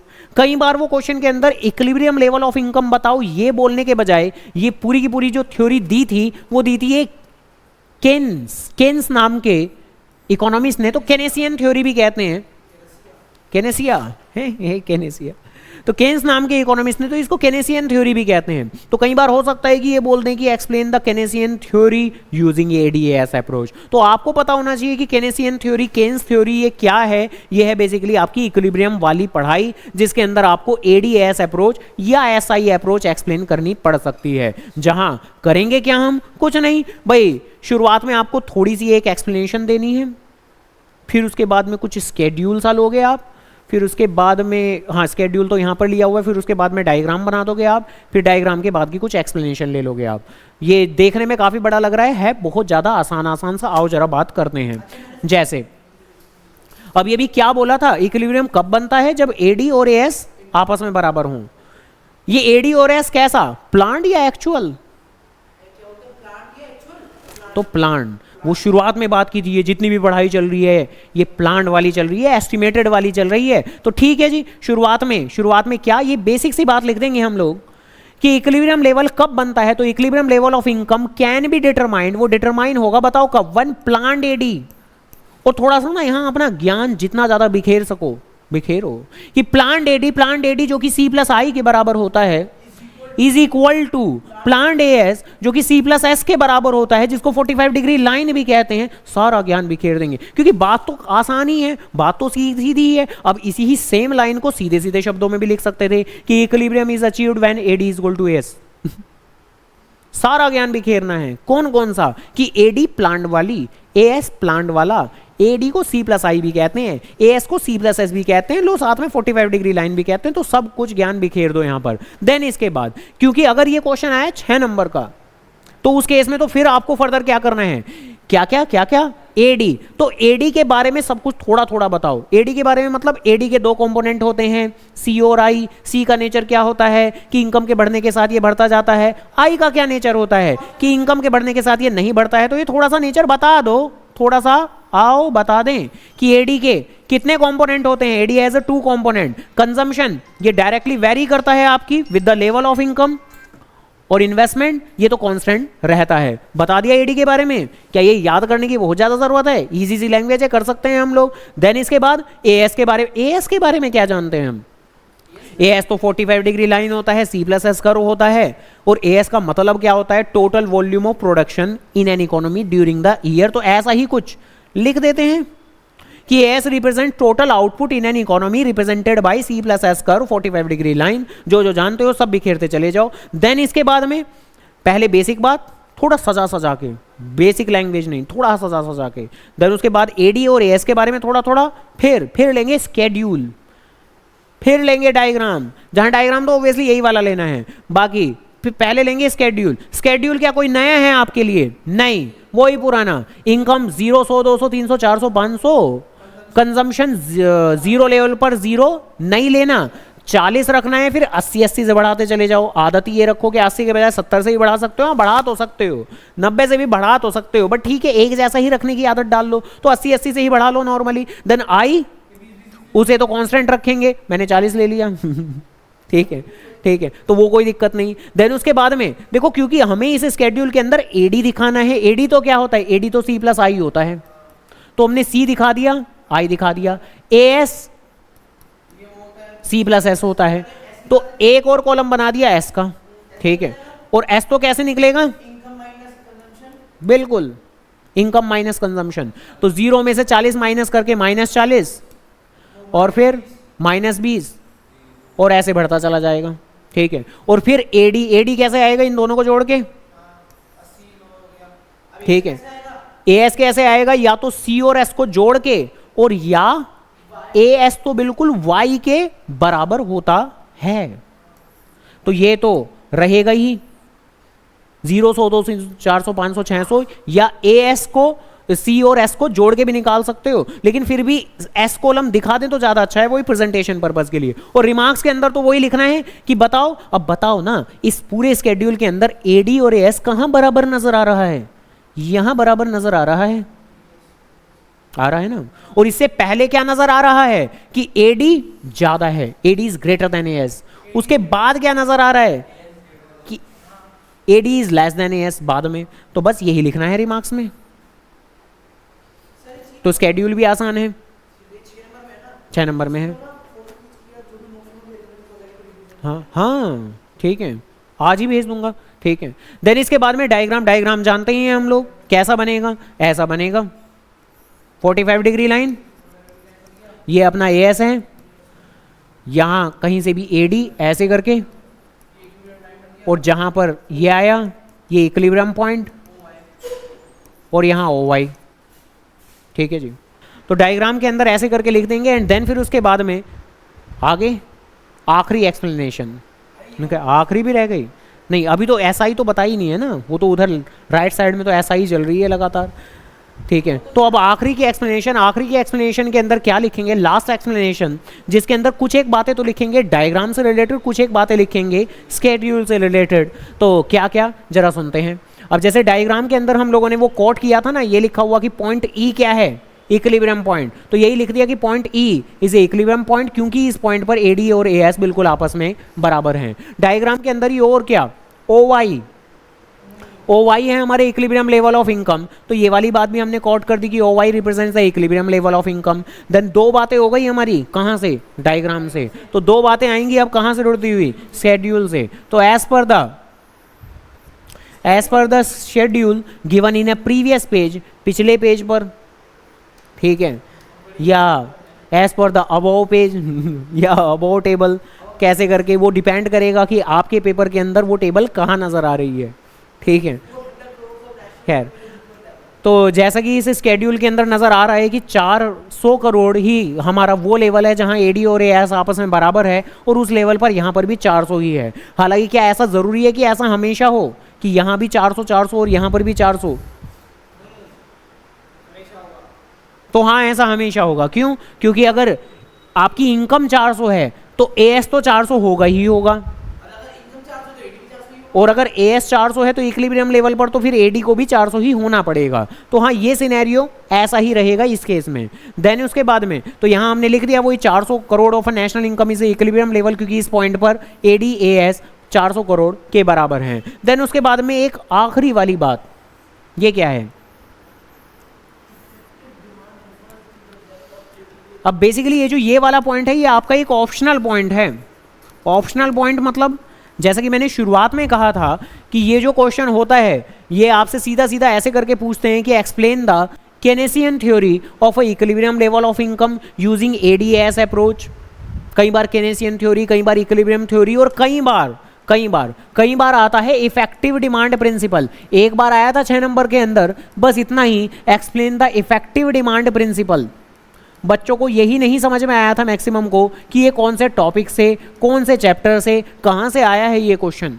तो आपको ये याद रखना पड़ेगा कि इफेक्टिव डिमांड प्रिंसिपल कुछ और नहीं, यही हमारी इक्विलिब्रियम वाली थ्योरी का ही दूसरा नाम है। इफेक्टिव डिमांड का मतलब क्या होता है, तो देखो स्केड्यूल के अंदर डिमांड के तो बहुत सारे लेवल नज़र आ रहे हैं, 80, 160, 240, 320, ये क्या सारे इफेक्टिव हैं? नहीं, एक इफेक्टिव है, कौन सा, जो एएस के बराबर है। तो इफेक्टिव डिमांड वो डिमांड होती है जो एएस के बराबर होती है। Effective demand refers to that level of demand जो एडी एएस के बराबर हो जाती है। तो ऐसे करके, तो ये वाली ऑप्शनल लैंग्वेज सिर्फ तभी हमें लिखनी है अगर क्वेश्चन ने इफेक्टिव डिमांड प्रिंसिपल जैसी बातें बोली होंगी, ये लिखना है, बाकी सब कुछ सेम रखना है, इक्विलिब्रियम की बातें, स्केड्यूल की बातें, डायग्राम की बातें वगैरह वगैरह। और जैसा कि मैंने अभी बीच में बोला था क्या, कि एक होती है हमारी एडीएस अप्रोच, दूसरी होती है हमारी एसआई अप्रोच, जिसका डायग्राम बनता है ऐसा। सही बात है, तो ठीक है, ओके। तो अब बात करते हैं एसआई अप्रोच की। अब एसआई अप्रोच की भी शुरुआती एक्सप्लेनेशन, शुरुआत में तो क्या ही लिखेंगे, बेसिक बात लिखेंगे कि इक्विलिब्रियम लेवल मिलता है, कब मिलता है, जब इन्वेस्टमेंट और सेविंग, हाँ, लेकिन वो उसको भी थोड़ा सजा के, कि जब, जैसे यहाँ बोला था प्लान्ड एडी, तो वहां बोलेंगे क्या, प्लांट सेविंग, प्लांट इन्वेस्टमेंट। हालांकि क्या प्लांट फिगर को किसी दूसरे नाम से भी जानते हैं हम? हाँ, बिल्कुल सही बात है, लेकिन तीसरे वर्ड से भी क्या जानते हैं हम?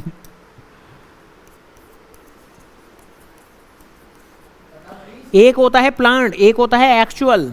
तो तुम्हें तो पता होना चाहिए, तुम्हारे तो सर जी का फेवरेट था, मतलब स्कूल के अंदर पेपर में कई बार आया वो, एक्स एंटी आंटी नहीं आता था, एक्स एंटे एक्स पोस्ट, ये आया हुआ है तुम्हारे पेपर में, एमसीक्यूज में आया हुआ है। तो जहां, आ जाओ इधर सुन लो, तुम्हारे पेपर में आया हुआ है। तो ये जो प्लांट वर्ड होता है इसी का ही एक सिनोनियम की तरह समझ सकते हो आप, एक्स एंटे, हाँ आंटी है ना, ठीक है, ठीक है, आंटी का काम है प्लानिंग करना, है ना, तो एक्स एंटे प्लानिंग, ठीक है, प्लान। और एक्चुअल, अब एक्स अंकल मत बोल देना इसे, ठीक है, कि एक्स अंकल, ठीक है, तो एक्सपोर्ट्स का मतलब एक्चुअल, हालांकि क्या हम ये जो भी पढ़ाई कर रहे हैं एक्चुअल की कर रहे हैं, तो हम तो किसकी आंटी तो हम तो प्लांट की पढ़ाई कर रहे हैं, यानी कि हमें जो भी अगर वर्ड यूज करना है तो एक्स एंटे वर्ड ही यूज करना है। डन।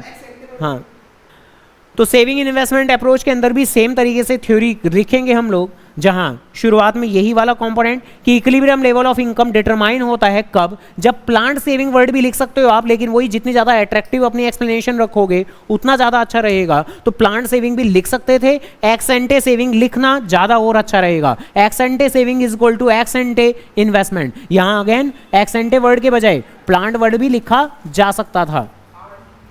ठीक है, देन इसके बाद में जैसे यहाँ एडीएस अप्रोच में एडी और एएस के बारे में बताया, तो यहाँ पर सेविंग और इन्वेस्टमेंट के बारे में थोड़ा थोड़ा बताएंगे। सेविंग के बारे में क्या ही बताएंगे कि शुरुआत कहाँ से होती है इसकी, नेगेटिव से, और फिर धीरे धीरे बढ़ती है कि गिरती है, बढ़ती चली जाती है। और यानी इसका इनकम के साथ कैसा रिलेशन है, इनवर्स या पॉजिटिव?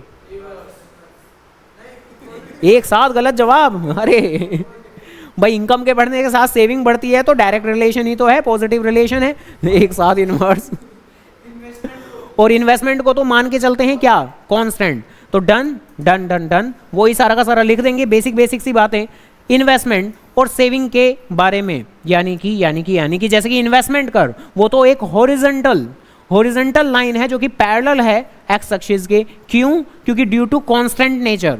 सेविंग कर्व क्या है, ये तो अपवार्ड स्लोपिंग कर्व होता है। क्यों? क्योंकि पॉजिटिव रिलेशन है इसका लेवल ऑफ इनकम के साथ में, तो पॉजिटिव रिलेशन होने की वजह से अपवार्ड स्लोपिंग। तो बेसिक सी बातें लिखी हैं, जैसे कि बेसिक बातें ये एडी और एएस के बारे में थी। और उसके बाद वही स्केड्यूल। तो जैसे यहाँ अगेन इनकम 0, 100, 200, 400, 500 ऐसे करके, कंजम्पशन बिल्कुल इसी तरीके से, ये 40, 120 जिस तरीके से यहाँ हमने लिया था बिल्कुल सेम इसी तरीके से, इन्वेस्टमेंट भी बिल्कुल उसी तरीके से, सेविंग तो माइनस करके कैलकुलेट कर लेते हैं हम लोग। ठीक है, यानी कि y में से c को माइनस करके, तो y में से c को माइनस करके सेविंग कैलकुलेट हो जाएगी हमारी। अब जब यहाँ स्केड्यूल था तब तो CIS के बाद में C और I को जोड़ के AD भी दिखाया था हमने, C और S को जोड़ के AS भी दिखाया था। अब वहाँ थोड़े ही दिखाएंगे, वहाँ तो अब किसी चीज़ की नीड नहीं रह गई है, तो यहाँ तो कुछ नहीं है यहाँ। ठीक है, तो यहाँ पर रिमार्क का कॉलम बना सकते हैं हम लोग, जहाँ ऑब्वियस सी बात है कि भाई हमें तो अब क्या देखना है, S और I। तो S और I कहाँ बराबर हैं, और उस लेवल पर इनकम का लेवल 400, तो वो तो होना ही था, क्योंकि 400 ही है हमारा इक्विलिब्रियम लेवल ऑफ इनकम। जहाँ पर शुरुआत में हमारा क्या चल रहा है कि I is greater than S, I is greater than S, I is greater than S, I is greater than S, और यहाँ I is equal to S, और बाद में I is less than S, I is less than S। तो ऐसे करके बातें, and then फिर उसका डायग्राम बना लेंगे हम लोग, जहाँ डायग्राम के अंदर कि सेविंग की शुरुआत कहाँ से होगी, नेगेटिव से, देन उसके बाद में ये अपवार्ड स्लोपिंग, देन इन्वेस्टमेंट तो रहेगा ऐसे horizontal line parallel to X axis, and ये रहा हमारा इक्विलिब्रियम पॉइंट E, और इसी के कॉरस्पॉन्डिंगली ये बन गया equilibrium level of income OY। और बस फिर देंगे लास्ट एक्सप्लेनेशन उसी तरीके से देंगे जैसे वहाँ थी कि point is a equilibrium point, then OY is a equilibrium level of income, और फिर एक आखिरी पॉइंट, हाँ बिल्कुल, क्योंकि सेम ही पड़ेगा, क्योंकि दोनों में सिंबल तो सेम ही यूज किया है ना, E OY, तो दैट्स वाई सेम एक्सप्लेनेशन है। देन इसके बाद में स्केड्यूल के अंदर क्या हालांकि कुछ बदलाव आएगा, हाँ स्केड्यूल एक्सप्लेनेशन में थोड़ा सा बदलेगा। यहाँ 400 था, लेकिन यहाँ 40 400 है, तो यहाँ थोड़ी सी बातें लिखने के तरीके में बदल जाएंगी। यानी एज पर schedule given on a previous page 400 crore है हमारी equilibrium level of national income, जो कब है, जब SI बराबर हैं कितने, 40 करोड़ के। तो इसलिए थोड़ी सी एक्सप्लेनेशन का तरीका बदला है हमारा, बस हो गई बात खत्म। इस पॉइंट में तो ये वो वाली बात नहीं पूछ सकते, इफेक्टिव डिमांड वाली बात नहीं पूछ सकते। इफेक्टिव वाली डिमांड वाली बात पूछेंगे डिमांड यानी एग्रीगेट डिमांड के केस में, तो ऐसे करके बातें हैं। तो डन, समझ गए, ठीक है। इसके अलावा जैसे कि इस चैप्टर के अंदर जैसा कि इस चैप्टर के अंदर कहा था, इस चैप्टर के दो हिस्से हैं, एक है इनकम डिटर्मिनेशन, दूसरा है मल्टीप्लायर। क्या इनकम डिटर्मिनेशन पूरी तरीके से खत्म हो गया? नहीं। इनकम डिटर्मिनेशन का पहला हिस्सा है कि जब AD इक्वल टू AS होता है तो क्या होता है, AD S और I बराबर होते हैं तो क्या होता है, तो इक्विलिब्रियम होता है। लेकिन क्या जरूरी है AD और AS बिल्कुल आपस में बराबर ही हो हमेशा? क्या ग्रेटर देन हो सकता है? हाँ। क्या लेस देन हो सकता है? हाँ। तो उसका इंपैक्ट क्या पड़ता है एक इकोनॉमी के ऊपर, तो वो भी हमें पढ़ना होता है। और ये भी मान के चलो इस चैप्टर का एक मोस्ट इंपॉर्टेंट कंपोनेंट में से एक है कि क्या इंप्लीकेशंस होते हैं अगर किसी इकोनॉमी में AD is greater then AS होता है। जहां अगर मैं डायग्राम वाइज बात करूं तो AS और AD,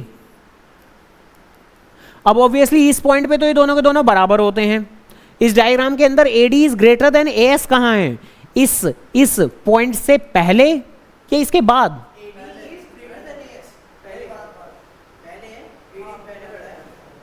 तो ऑब्वियसली आपको बस इतना ही देखना है कि AD का डायग्राम ऊपर कब है। तो AD का डायग्राम भाई यहां ये रहा ऊपर, AS तो नीचे है। बल्कि अगर ई पॉइंट के बाद की बात करें, बाद में तो AD नीचे आ चुका है, यानी बाद में तो AD is less then AS हो चुका है। तो ये जो ये वाली पर्टिकुलर शेडिंग आपको नजर आ रही है, ये रिफ्लेक्ट कर रही है आपकी कि AD is greater then AS। अच्छा, AD is greater then AS का मतलब क्या हुआ, यानी अगर वैसे समझा जाए तो कि डिमांड ज्यादा आ रही है कि कम? हाँ, तो डिमांड ज्यादा आ रही है। Aggregate demand is greater then, तो डिमांड ज्यादा आ रही है। और डिमांड करने का काम किन लोगों का है? तो डिमांड तो कंज्यूमर भी करते हैं, फर्म्स भी करती हैं। तो एग्रीगेट डिमांड के तो दोनों ही कंपोनेंट होते हैं, कंजम्पशन एक्सपेंडिचर भी, इन्वेस्टमेंट एक्सपेंडिचर भी। कंजम्पशन एक्सपेंडिचर हाउस होल्ड लोगों के हाथ में है, इन्वेस्टमेंट एक्सपेंडिचर फर्म्स के हाथ में है। अगर AD ज्यादा आ रही है तो इसमें किसका रोल है, हाउस होल्ड का, फर्म्स का, या दोनों का? तो दोनों का। तो पहली लाइन तो हम यही बोलेंगे कि भाई AD is greater then AS का मतलब है कि हाउस होल्ड और फर्म्स मिला के दोनों ज्यादा डिमांड कर रहे हैं जितना उनसे उम्मीद की गई थी। और एज ए रिजल्ट अगली जो बात आती है वो यही कि एज ए रिजल्ट होगा क्या, एक वर्ड आता है आपका, यानी पहली शुरुआती बातें तो आपकी यही हैं कि अगर AD is greater then AS है तो इस बात का मतलब क्या है कि हाउस होल्ड और फर्म्स ज्यादा डिमांड कर रहे हैं, मोर डिमांड कर रहे हैं। अगली जो बात आती है वो आती है कि इससे प्लांट इन्वेंट्री लेवल पर क्या फर्क पड़ेगा। देखो, प्लांट इन्वेंट्री लेवल का मतलब कि जो आप इन्वेंट्री अपने दुकान में, फर्म में, वेयर हाउस में मेंटेन करना चाहते हो, यानी कि लेफ्ट स्टॉक, बचा हुआ सामान, इन्वेंट्री लेवल की बात चल रही है यहाँ पर, कोई सेल वेल की बात नहीं चल रही। एक बात बताएं, अगर जल्दी जल्दी डिमांड आ रही है तो इसका मतलब क्या है कि आपकी सेल जल्दी जल्दी हो रही है, और अगर जल्दी जल्दी सेल हो रही है तो आपकी दुकान में सामान ज्यादा बचेगा या कम? कम। तो लेफ्ट स्टॉक ज्यादा होगा या कम? कम। तो प्लान इन्वेंट्री फॉल करेगी या राइज? फॉल। हालांकि ये जो इस तरह की सिचुएशन है, ये प्रोड्यूसर लोगों के लिए अच्छी बात है या बुरी बात? अच्छी बात कि भाई डिमांड लगातार ज्यादा आती जा रही है। हालांकि वो बात अलग है, अगर डिमांड बहुत ही ज्यादा आ जाए तो क्या वो भी अच्छी बात रहेगी? तो आमतौर पर इतना भी ज्यादा नहीं, जैसे ये गया है सिलेंडर मांगने के लिए। आजकल तो जो चल रहा है कि सिलेंडर की डिमांड बहुत ज्यादा आ चुकी है, इवन जितनी उनकी सप्लाई है उससे भी बहुत ज्यादा आ चुकी है। इवन उससे क्या फायदा हो रहा है या नुकसान? तो थोड़ा बहुत तो नुकसान भी। काफी सारे लोग ऐसे होने वाले हैं जो सिलेंडर से अब शिफ्ट हो जाएंगे कहाँ, अरे तेल लेने जाए सिलेंडर को हटा देंगे, या तो पाइपलाइन पे शिफ्ट हो जाने वाले हैं जो लोग पहले नहीं हुए थे, और या फिर इंडक्शन पे शिफ्ट हो जाएंगे। तो ऑब्वियस ही बात है कि नुकसान तो होगा, क्योंकि अगर बहुत ज़्यादा एक्सेसिवली डिमांड आती है तो लोग सब्स्टिट्यूट ढूंढना शुरू कर देते हैं, तो आपका प्रोडक्ट का फिर यूसेज कम हो जाने वाला है। तो डिमांड आनी चाहिए ज़्यादा, बट बहुत भी ज़्यादा नहीं आनी चाहिए, वरना दिक्कत हो जाती है।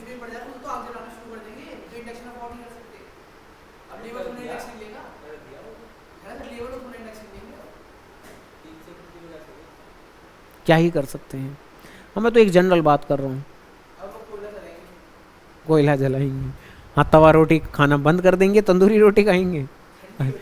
तंदूरी रोटी लॉजिकली देखा जाए तो वैसे गवर्नमेंट की तरफ से बैन है, ग्राउंड लेवल पे नहीं है। वो तंदूर बंद नहीं किया था, किया नहीं था पोल्यूशन के चलते, वो बात अलग है, ग्राउंड लेवल पे कभी नहीं हुआ।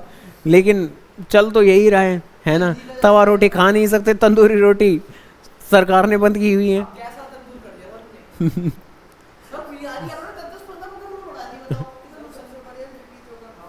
लिट्टी चोखा खाओ।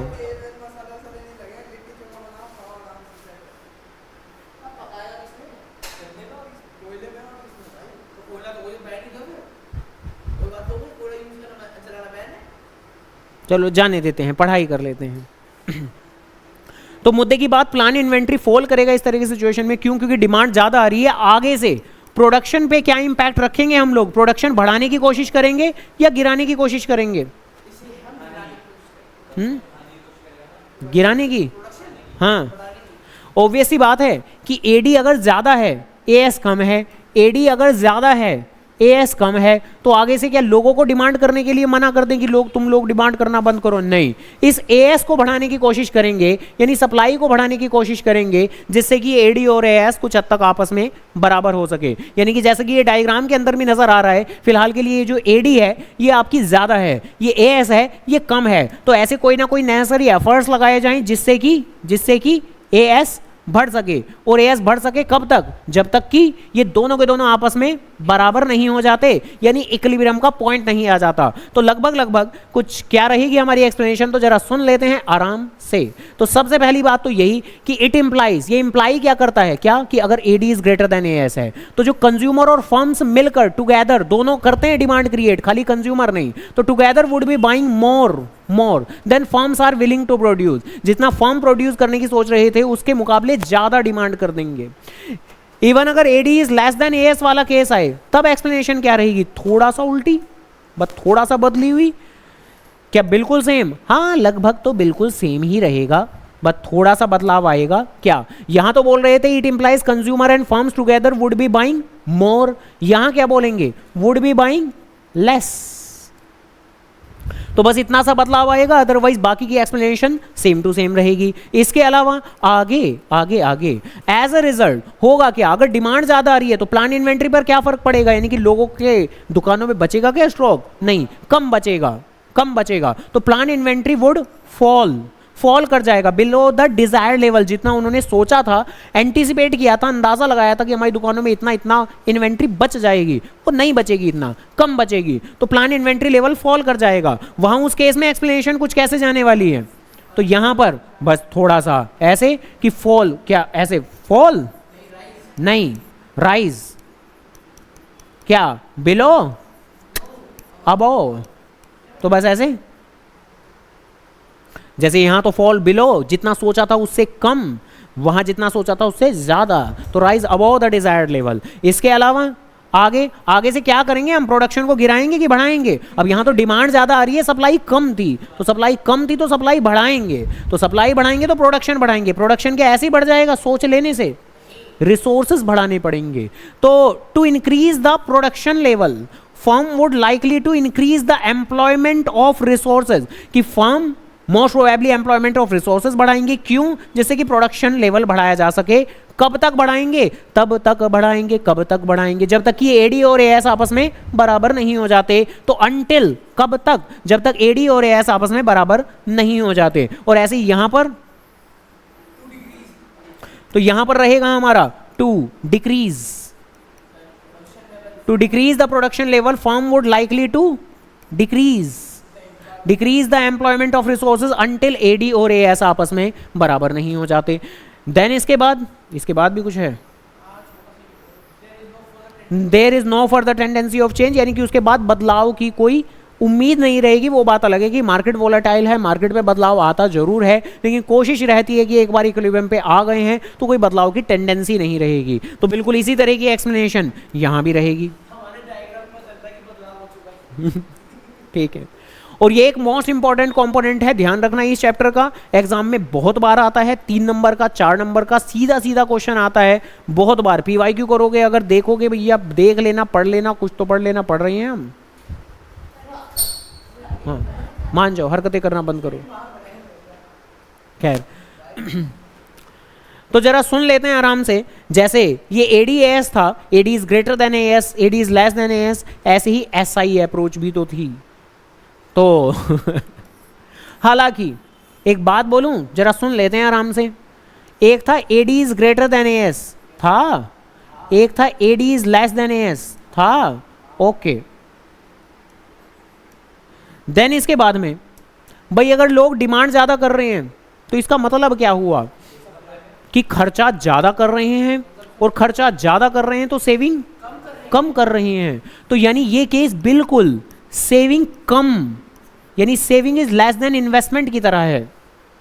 यानी saving is less then investment की जो एक्सप्लेनेशन रहेगी वो यही रहेगी कि लोगों से जितनी उम्मीद की जा रही थी वो उससे कम सेविंग कर रहे हैं, यानी ज़्यादा खर्चा कर रहे हैं, यानी ज़्यादा डिमांड कर रहे हैं, और फिर बाकी की कहानी वही सेम। और ऐसे ही लोग अगर डिमांड कम कर रहे हैं यानी खर्चा कम कर रहे हैं, खर्चा कम कर रहे हैं तो क्या कर रहे हैं, सेविंग ज़्यादा कर रहे हैं। तो saving is greater then investment.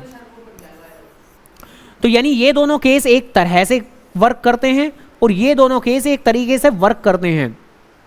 यानी अगले पेज पर saving is greater then investment. Saving is greater then investment किस तरह से काम करेगा, एडी इज कैसे कैसे, ग्रेटर देन या लेस देन, ये ऐसे ऐसे क्या कर रहे हो, ग्रेटर देन लेस देन बोलो।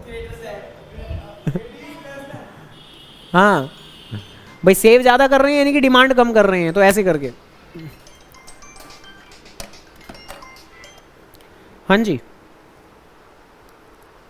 मैं वही 2:30-3 बजे तक। हाँ मतलब बताओ क्या। हाँ अच्छा खराब हो गई। हाँ वही गर्मी काफ़ी है ना।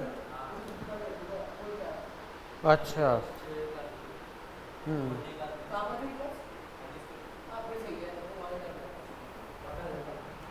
अच्छा अच्छा कोई नहीं, मैं ले आऊँगा।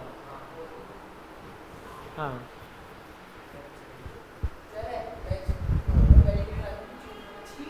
कोई नहीं, मैं ले आऊँगा। ठीक है ठीक है ठीक सही ठीक।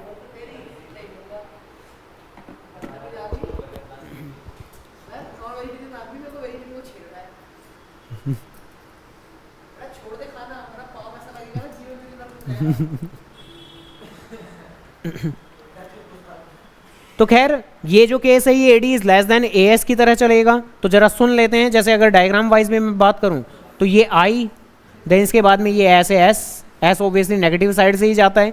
जहां ये कट कर रहे हैं तो यहां पर तो S is equal to I. तो अब इससे पहले है saving is greater than I या उसके बाद?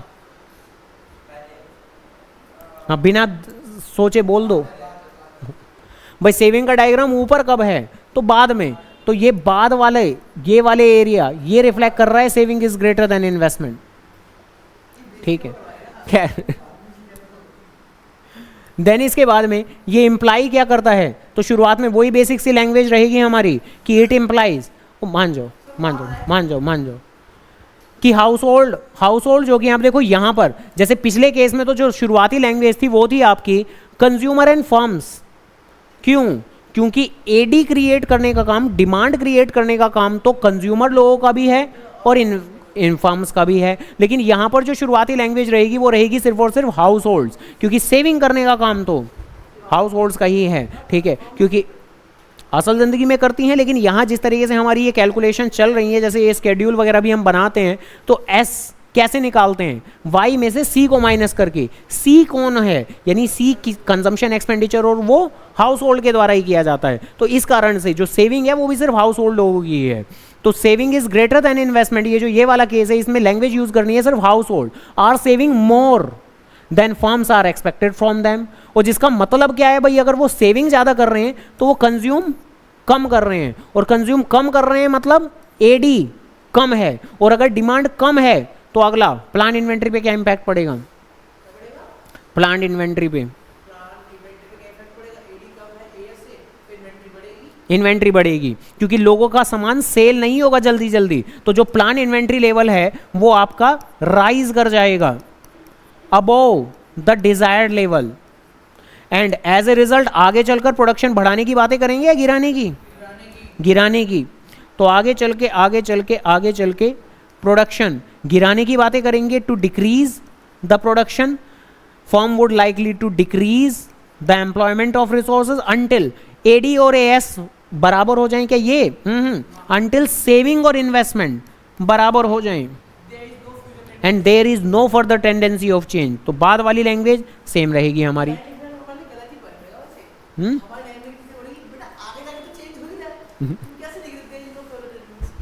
टेंडेंसी वर्ड का मतलब कि बदलाव की कोशिश नहीं है, बदलाव की उम्मीद नहीं है, कोशिश यही है कि इक्विलिब्रियम पर मेंटेन रहे। वो बात अलग है, बदल जाएगा, लेकिन कोशिश है ना, कोशिश। और बस इसी की ही जस्ट अपोजिट एक्सप्लेनेशन रहेगी हमारी ये वाली, कि शुरुआत में क्या बोलेंगे कि सेविंग इज लेस देन, तो households are saving less than firms are expected from them, और जिसका मतलब क्या हुआ कि household are consuming more, और एज अ रिजल्ट अब अगर कंज्यूमिंग मोर यानी डिमांड ज्यादा है, तो डिमांड ज्यादा है तो प्लांट इन्वेंट्री,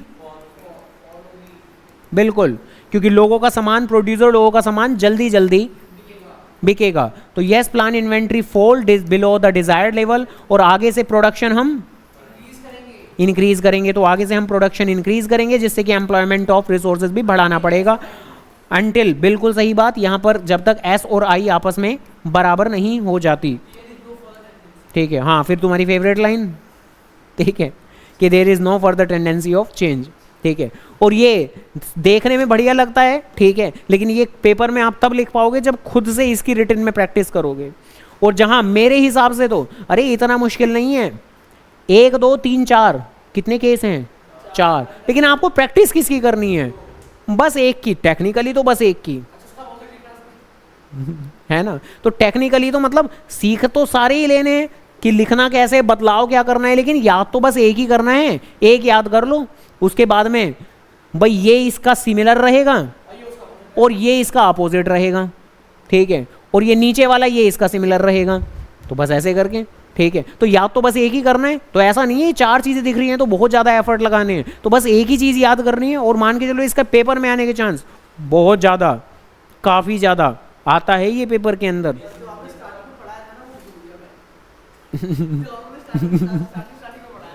नहीं, वो तो याद आ जाएगा, ऐसा थोड़ी है कि अभी तक इतना लंबा लंबा पढ़ लिया है तो शुरुआत वाला भूल जाएंगे। ये देखो कितनी ज्यादा देर थोड़ी लगेगी।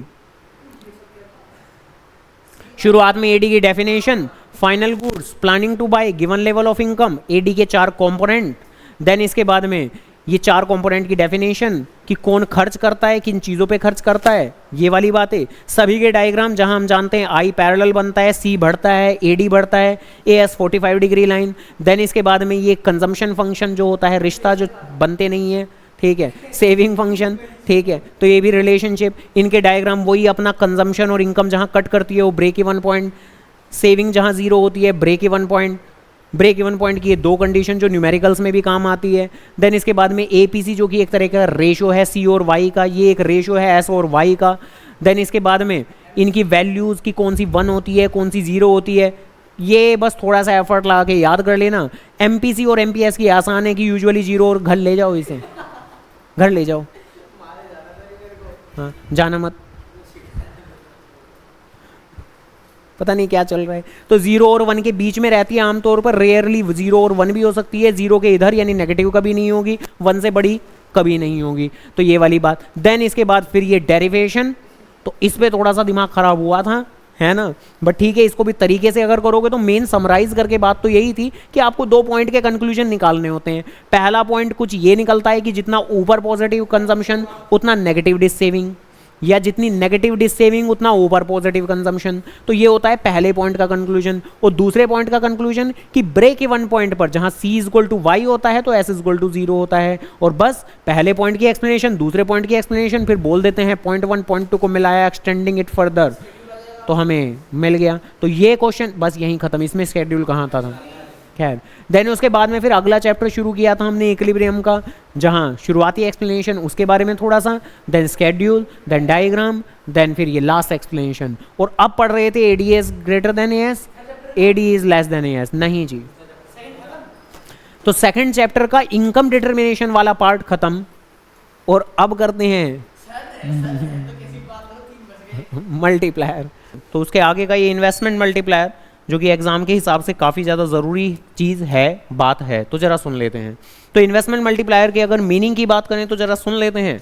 अब से पहले जितने भी ये एडीएस के कंपोनेंट के अंदर हम लोग पढ़ते रहते हैं कि इन्वेस्टमेंट एक्सपेंडिचर में क्या कोई चेंज आएगा, तो नहीं, तो ज़्यादातर सारी चीज़ों में चेंज आता है कि इनकम के बदलने से मेरा सी यानी कंजम्पशन भी बढ़ेगा, एडी भी बढ़ेगा, सेविंग पे भी इम्पैक्ट आएंगे, लेकिन किस पे इम्पैक्ट नहीं आएगा, इन्वेस्टमेंट पे इम्पैक्ट नहीं आएगा। लेकिन ये पहला टॉपिक होता है जिसके अंदर इन्वेस्टमेंट एक्सपेंडिचर के अंदर बदलाव आता है, यानी जिसको पुकारते हैं हम डेल्टा आई। डेल्टा आई का मतलब कि यहाँ हम कहते हैं कि change in a investment expenditure होगा। और ये टॉपिक अपने आप में काफ़ी ज़्यादा थोड़ा रिवर्स नेचर का है। रिवर्स नेचर का मतलब आमतौर पर बाकी के जितने भी सारे के सारे टॉपिक रहते हैं उनके अंदर हम पढ़ते हैं कि इनकम का यानी कि वाई का सी पे क्या इंपैक्ट पड़ेगा, वाई का एडी पे क्या इंपैक्ट पड़ेगा, वाई का सेविंग पे क्या इंपैक्ट पड़ेगा, और क्या इंपैक्ट पड़ेगा, वाई के बढ़ने से सारी चीज़ें बढ़ती ही हैं। बट उन सारे के सारे टॉपिक में हम पढ़ते हैं कि वाई का बाकी चीज़ों पे क्या इंपैक्ट पड़ेगा। लेकिन ये पहला टॉपिक आता है जिसके अंदर वाई का आई पे क्या इंपैक्ट पड़ेगा ये नहीं, बल्कि डेल्टा आई यानी किसी इकोनॉमी के अंदर एक्स्ट्रा इन्वेस्टमेंट एक्सपेंडिचर कर देने से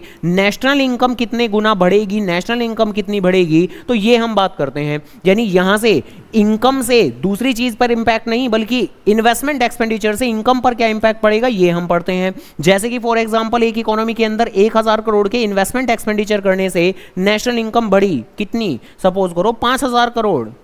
अब ये कैसे बढ़ जाती है वो बाद में बात करेंगे। तो 1000 करोड़ से अगर 5000 करोड़ बढ़ गई तो ये मल्टीप्लायर क्या है, ये बीच का रिलेशन कि कितने गुना बढ़ रही है, 5। तो ये 5 ही है हमारा इन्वेस्टमेंट मल्टीप्लायर। और अगर 1000 करोड़ की मदद से 10,000 करोड़ बढ़ जाए तो मल्टीप्लायर कितना है, 10 गुना यानी कि 10 टाइम्स। इसको रिप्रेजेंट करते हैं हमेशा टाइम्स में। और अगर इसी चीज का फॉर्मूला बनाने की कोशिश करें कि फॉर्मूला कि ये 5 आ कहां से रहा है, तो ये इस चीज को इस चीज से डिवाइड करके आ रहा है, यानी डेल्टा वाई को डेल्टा आई से डिवाइड करके आ रहा है। यानी एक इकोनॉमी में इन्वेस्टमेंट एक्सपेंडिचर करने से कितनी नेशनल इनकम बढ़ेगी, इस दोनों चीजों के बीच के रेशो को इन्वेस्टमेंट मल्टीप्लायर पुकार देते हैं। यानी डेफिनेशन वाइज अगर बात देखी जाए तो ये क्या है, ये एक तरीके का रेशो है। किन दो चीजों के बीच का रेशो है, एक तो डेल्टा आई और डेल्टा वाई। लेकिन ऊपर क्या रखना है आपको, तो ऊपर रखना है डेल्टा वाई, ध्यान रखिएगा। तो ratio of change in a national income due to change in a investment expenditure, तो ये कहलाता है हमारा मल्टीप्लायर, जिसको कि सिंबलाइज करते हैं हम के नाम के सिंबल से, जिसके कि फॉर्मूले कितने हैं, 1 2 नहीं 3 बक्से बने हुए हैं, तो 3 फॉर्मूले होते हैं इसके। पहला तो यही है हमारा delta Y upon delta I. और इसमें इस बात को जरूर स्ट्रांगली याद रखना, आप अपने माइंड को बोलोगे याद रखने के लिए तो ही वो याद रखेगा क्या, कि वाई ऊपर आता है आई नीचे आता है। पता लगा इतना तो याद रहा, कुछ वाई आई का चक्कर था, लेकिन ऊपर क्या नीचे क्या मगर वो भी तो याद रहना चाहिए बड़ी टर्म होती क्या है। हाँ बात तो सही है, लेकिन बच्चों में तो डाउट ही है, लॉजिकली तो ऑब्वियसली इनकम ज़्यादा ही होगी, ठीक है। खैर इसके अलावा के का एक दूसरा फॉर्मूला भी है, और जो क्या है 1/1 माइनस MPC। और एक तीसरा फॉर्मूला भी है जो कि है K इक्वल टू 1/MPS, क्योंकि 1 माइनस MPC को MPS कह सकते हैं। तो ये टोटल 3 फॉर्मूले हैं जो कि न्यूमेरिकल क्वेश्चन करने के अंदर एक इंपॉर्टेंट रोल रखते हैं, तो ये जरूर याद रखने हैं। न्यूमेरिकल क्वेश्चन अलग से करेंगे, फिलहाल के लिए इनको याद रखिएगा। इसके अलावा K के बारे में थोड़ी बहुत और जरूरी बातें जो कि जरूर अच्छे से याद रखनी है, और वो क्या क्या, कि value of multiplier depend on the value of MPC। MPC के साथ में इसका सीधा सीधा डायरेक्ट कनेक्शन होता है। एक इकोनॉमी के अंदर जितना ज्यादा हाइयर MPC होगा, K भी उतना ज्यादा हाइयर ही होता है, और जितना कम MPC होगा उतना ज्यादा कम। तो देयर एग्जिस्ट कैसा रिलेशन, डायरेक्ट, या कह सकते हैं कि पॉजिटिव रिलेशन। तो देयर एग्जिस्ट है पॉजिटिव रिलेशन या डायरेक्ट रिलेशन बिटवीन के एंड MPC। तो ये वाली बात याद रखनी है, बहुत बार असर्शन रीजन या वो स्टेटमेंट वाले MCQs के अंदर ये बात आती है। और अगर MPC के साथ डायरेक्ट रिलेशन है तो MPS के साथ कैसा रिश्ता होगा, तो डायरेक्ट क्यों होगा, और डायरेक्ट का ऑपोजिट इनडायरेक्ट थोड़ा ही होता है। यहाँ इकोनॉमिक्स की दुनिया में तो इनवर्स होता है या नेगेटिव होता है। तो मल्टीप्लायर ऑल्सो डिपेंड, यानी मल्टीप्लायर MPS पे भी डिपेंड करता है, लेकिन रिश्ता कैसा है, तो इनवर्स रिलेशन है या नेगेटिव रिलेशन है। तो इनवर्स रिलेशन है या नेगेटिव रिलेशन है, तो ये वाली बात याद रखना। इसके अलावा एग्जाम के हिसाब से बहुत ज्यादा जरूरी बात, बहुत ही ज्यादा जरूरी बात ध्यान रखना कि मैक्सिमम वैल्यू मल्टीप्लायर की क्या होती है और मिनिमम वैल्यू मल्टीप्लायर की क्या होती है। तो क्या होती है, याद है, कुछ याद है।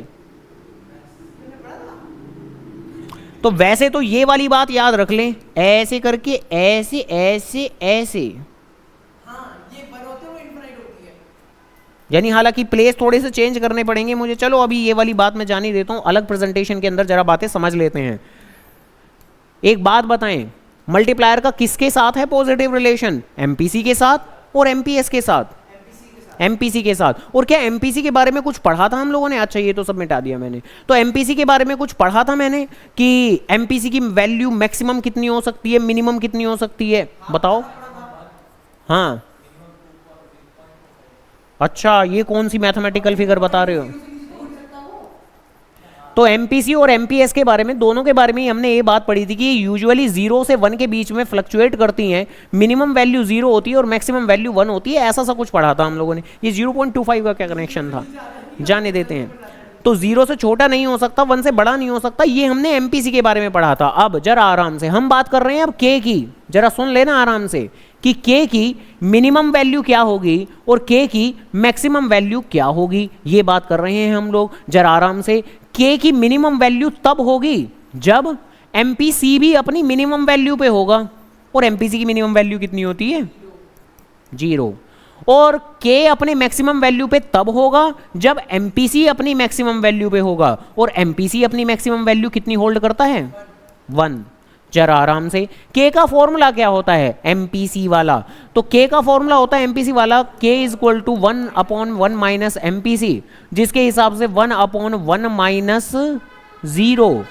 तो 1/1 में 1 तो 1, तो आंसर क्या आया? 1। तो बस मिनिमम वैल्यू 1 होती है। और ये मिनिमम वैल्यू 1 कब होती है? जब एमपीसी 0 होता है। अगली बात, यहां अगर इसी हिसाब से के की वैल्यू निकालें तो 1/1 माइनस 1 और 1/में 0 और 1/में 0 का आंसर मत बोलना 0, नॉट डिफाइंड। 0/1 का मतलब होता है 0। तो 0/1 का मतलब होता है 0, बट 1/0 का मतलब होता है नॉट डिफाइंड, इन्फिनिटी। जाने देते हैं, मैथ्स नहीं है हमारे पास, अरे तो खैर, तो मैक्सिमम वैल्यू तो इनफाइनाइट होती है, ध्यान रखना। और मैक्सिमम वैल्यू ये इन्फिनिटी कब होने वाली है? कब? जब एमपीसी 1 होगा। तो ऐसे करके यानी कि कह सकते हैं कि मैक्सिमम वैल्यू कितनी होगी? इन्फिनिटी। और ये कब होगी? व्हेन। तो व्हेन 1। सही बात है। और ऐसे ही यहां पर मिनिमम वैल्यू कितनी होती है? 1। और ये मिनिमम वैल्यू कब होगी? व्हेन, तो व्हेन एमपीसी इज 0। तो इतना ठीक है? ठीक है। अच्छा, ये व्हेन वाली बात अगर एमपीसी के बजाय एमपीएस की टर्म में लिखें तो अगर एमपीसी 1 है तो एमपीएस 0, और अगर एमपीसी 0 है तो एमपीएस 1। तो ऐसे करके बातें हैं, दोनों को जोड़ के 1 आता है ना, ये कारण है। तो एक पता है तो दूसरा पता करने के लिए 1 में से माइनस करते हैं। खैर, जाने देते हैं। तो ये डन, ये याद कर लोगे। तो ये काफी बार आता है एमसीक्यू क्वेश्चंस के अंदर, किसी असर्शन, रीजन या स्टेटमेंट वाले क्वेश्चंस के अंदर। ठीक है, क्या डेमो दूं कैसे आता है? नहीं, जाने देते हैं, आगे बढ़ जाते हैं। खैर, तो इसी के साथ बाकी इस कंपोनेंट के अंदर जो एक और मोस्ट इंपॉर्टेंट टॉपिक है वो है आपका इन्वेस्टमेंट मल्टीप्लायर प्रोसेस। बट ठीक है, उसको अलग से टेकअप करेंगे। उसके लिए पहले मनी मल्टीप्लायर प्रोसेस को जरूर रिवाइज कर लें, क्योंकि मनी मल्टीप्लायर प्रोसेस अगर आता है तो ये इन्वेस्टमेंट मल्टीप्लायर प्रोसेस तो खुद ही खत्म हो जाता है। तो उसकी बात फिलहाल नहीं, फिलहाल के लिए इसी एग्रीगेट डिमांड के अंदर सबसे आखिरी कंपोनेंट पे आते हैं, यानी लगभग सबसे आखिरी चैप्टर के ऊपर। हाँ, तो एक्सेस डिमांड, डेफिशिएंट डिमांड, जहां अब से पहले तो हम बार बार क्या कह रहे थे कि जो भी एग्रीगेट डिमांड है कौन सी वाली पढ़ते हैं हम, वो प्लांट वाली या एक्चुअल वाली? तो प्लांट वाली, वो आंटी वाली, एक्स आंटे, है ना। और क्या नहीं पढ़ते? तो एक्स पोस्ट वाली नहीं पढ़ते, एक्चुअल वाली नहीं पढ़ते। तो ये वाली बात थी हमारी। लेकिन अब ये जो आखिरी चैप्टर है तुम्हारा, यानी कि एडी की टर्म में बोले तो चैप्टर नंबर 3, ये पहला ऐसा टॉपिक आता है जहां पर हम कंपैरिजन करते हैं और वाकई में वो वाली बातें भी बोलते हैं। कौन सी? कि प्लांट एग्रीगेट डिमांड के मुकाबले एक्चुअल एग्रीगेट डिमांड, कभी ना कभी एक्चुअल भी तो आती होगी, कि भाई आपने प्लान इतना किया कि इतनी आएगी डिमांड, उसके बाद में एक्चुअल डिमांड भी तो आती ही होगी। और दो बातें हो सकती हैं कि या तो ये जो एक्चुअल डिमांड है ये ज़्यादा आती होगी, ज़्यादा आती होगी तो वो सिचुएशन क्या कहलाएगी, एक्सेस डिमांड। और अगर एक्चुअल एग्रीगेट डिमांड कम आती होगी तो वो सिचुएशन क्या कहलाएगी, डेफिशिएंट डिमांड। तो बस यही वाली बातें हैं कि अगर प्लान्ड एडी के मुकाबले एक्चुअल एडी ज़्यादा आएगी तो एक्सेस डिमांड, कम आएगी तो डेफिशिएंट डिमांड। हालांकि इसका डायग्राम बनाना होता है और डायग्राम को जरा सोच समझ के और तरीके से बनाना होता है। जरा सुन लेते हैं आराम से बात को। डायग्राम बनाने में कौन कौन सी बातों का ध्यान रखते हैं हम। सबसे पहले ये एक एडी बनाते हैं हम लोग, जो होती है प्लान्ड एडी, जिसको रिप्रेजेंट किया जाता है C+I नाम के सिंबल से। पहले बताओ ये ठीक है, ओके। फिर उसके बाद में ये बनाते हैं हम AS, जो कि है प्लान्ड AS, जो कि वैसे देखा जाए तो क्या C+S के बराबर है। खैर उसके बाद में ये जो येलो कलर वाली लाइन है ये कई बार ऊपर से गुजर सकती है, कई बार नीचे से गुजर सकती है। येलो कलर की लाइन का मतलब कि जो एक्चुअल एग्रीगेट डिमांड है वो कई बार ऊपर से जा सकती है। कब जाएगी ऊपर से, जब एक्सेस डिमांड होगी। यही येलो वाली लाइन कई बार नीचे से चली जाती है, कब, जब डेफिशिएंट डिमांड होती है। भाई ज्यादा डिमांड आएगी तो इस डायग्राम को आपको ऊपर से दिखाना है, AD1 को ऊपर से दिखाना है। डेफिशिएंट डिमांड है तो उसी सेम चीज को आपको नीचे से गुजार देना है। इसके अलावा बहुत जरूरी चीज, प्लान्ड एडी को किस नाम से रिप्रेजेंट कर रहे हो, C+I। तो ये ज्यादा डिमांड आने का कारण क्या बोलते हैं हम, कि जितना आपने C और I SS किया था, सरकार ने डेल्टा I यानी कि इन्वेस्टमेंट एक्सपेंडिचर थोड़ा ज्यादा कर दिया होगा, जिसकी वजह से डिमांड ज्यादा आई होगी। और जबकि यहां अगर मैं बात करूं तो AD को तो रिप्रेजेंट करोगे आप C+I नाम से ही, लेकिन AD1 ज्यादा आई है कि कम, कम। तो यहां आप मानते हो कि इन्वेस्टमेंट एक्सपेंडिचर थोड़ा कम किया होगा, माइनस डेल्टा आई, जिसकी वजह से लोगों के पास पैसा कम गया होगा, जिसकी वजह से लोगों ने थोड़ी कम डिमांड की होगी। हालांकि एक इकोनॉमी के अंदर अगर कभी भी एक्सेस डिमांड आती है तो इससे क्या आएगी, महंगाई या सस्ताई है। सस्ताई क्या होता है, डिफ्लेशन। तो इन्फ्लेशन आएगी या डिफ्लेशन आएगी। तो अगर ज्यादा डिमांड आएगी तो चीजों के दाम बढ़ने शुरू हो जाएंगे, यानी कि इन्फ्लेशन। यानी एक्सेस डिमांड का सीधे तौर पर लेना देना है इन्फ्लेशनरी गैप से, और डेफिशिएंट डिमांड का सीधा लेना देना है डिफ्लेशनरी गैप से। खैर अब तो आ गई। खैर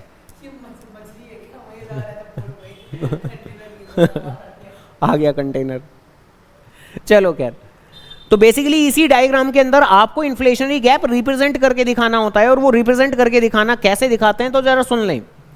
ये स्पेसिफिक पॉइंट है, कौन सा है ये स्पेसिफिक पॉइंट, जहां प्लान्ड एडी, अरे हाँ बेकार की बात, जहां प्लान्ड एडी और प्लान्ड AS आपस में कट कर रहे हैं, जिसको कि हम अपना इक्विलिब्रियम पुकार सकते हैं। AD और AS आपस में बराबर हैं, जिसको कि आप अपना फुल एम्प्लॉयमेंट लेवल भी पुकार सकते हैं। फुल एम्प्लॉयमेंट लेवल ही आपकी इक्विलिब्रियम लेवल का दूसरा नाम है, ये कह सकते हो आप। इसी ही फुल एम्प्लॉयमेंट इक्विलिब्रियम पे ऊपर ये जितना दूर है आपकी एक्चुअल डिमांड, तो बस इस गैप को ही पुकारते हो आप इन्फ्लेशनरी गैप। यानी कि इसको नाम दे सकते हो आप, सपोज करो A और यहां B, तो A भी है आपका इन्फ्लेशनरी गैप। ऐसे ही यहां अगर बात करें तो फिर से वही कि प्लान्ड AD और प्लान्ड AS जहां आपस में कट कर रहे हैं, ये पॉइंट कहलाता है आपका full employment level. Full employment level, दूसरे शब्दों में आसान भाषा में इसी को पुकारते हैं हम इक्विलिब्रियम पॉइंट, जहां AD AS बराबर होते हैं। कौन सी AD, प्लान्ड AD, जहां एक्चुअल AD का कोई काम नहीं था। तो जहां प्लान्ड AD प्लान्ड AS आपस में कट करते हैं तो उसे इक्विलिब्रियम पॉइंट पुकार देते हैं। अब एक्सेस डिमांड में तो ऊपर देख रहे थे, डेफिशिएंट डिमांड में नीचे देखोगे। और ये जो ये पर्टिकुलर गैप है इसी को पुकार दोगे आप अपना डिफ्लेशनरी गैप। इसको सिंबलाइज कर सकते हो A और B नाम से, तो A B E से डिफ्लेशनरी गैप। तो ऐसे करके बातें हैं।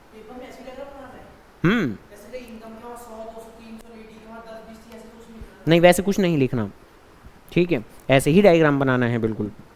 खैर देन इसके बाद में एक्सेस डिमांड की डेफिनेशन जरा आराम से सुन लें, और काफी ज्यादा आसान ही तो है। एक्सेस डिमांड कौन सी होती है, एक ही देखिए क्या कर रहे हो ये।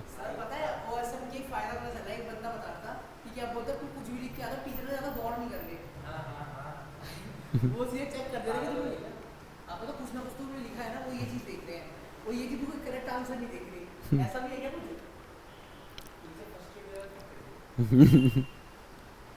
ऐसा नहीं है, ये क्या मतलब बेकार की बात। अच्छा वो ये मतलब उस वीडियो का रील का ये पर्पस था कि हाँ वो पहले कॉपी में इतना बोर नहीं होते थे, अब वो स्क्रीन पे देख देख के थक गए हैं तो इसलिए बस लिखा हुआ है तो सीधा नंबर। फिर लॉजिक क्या है इस लाइन का? हाँ मतलब स्क्रीन पे देख के थक गए हैं तो जल्दी जल्दी कर देते हैं ये हैं। नहीं ऐसा तो नहीं है, अब जिसे थकना होगा वो तो फिजिकल कॉपी में भी थक जाएगा, वो जो तरीके से करता होगा, और जो कि मान के चलो 98% टीचर तो सब ठीक से ही करते हैं चेकिंग तो ऐसा कुछ नहीं है। बिहार चली गई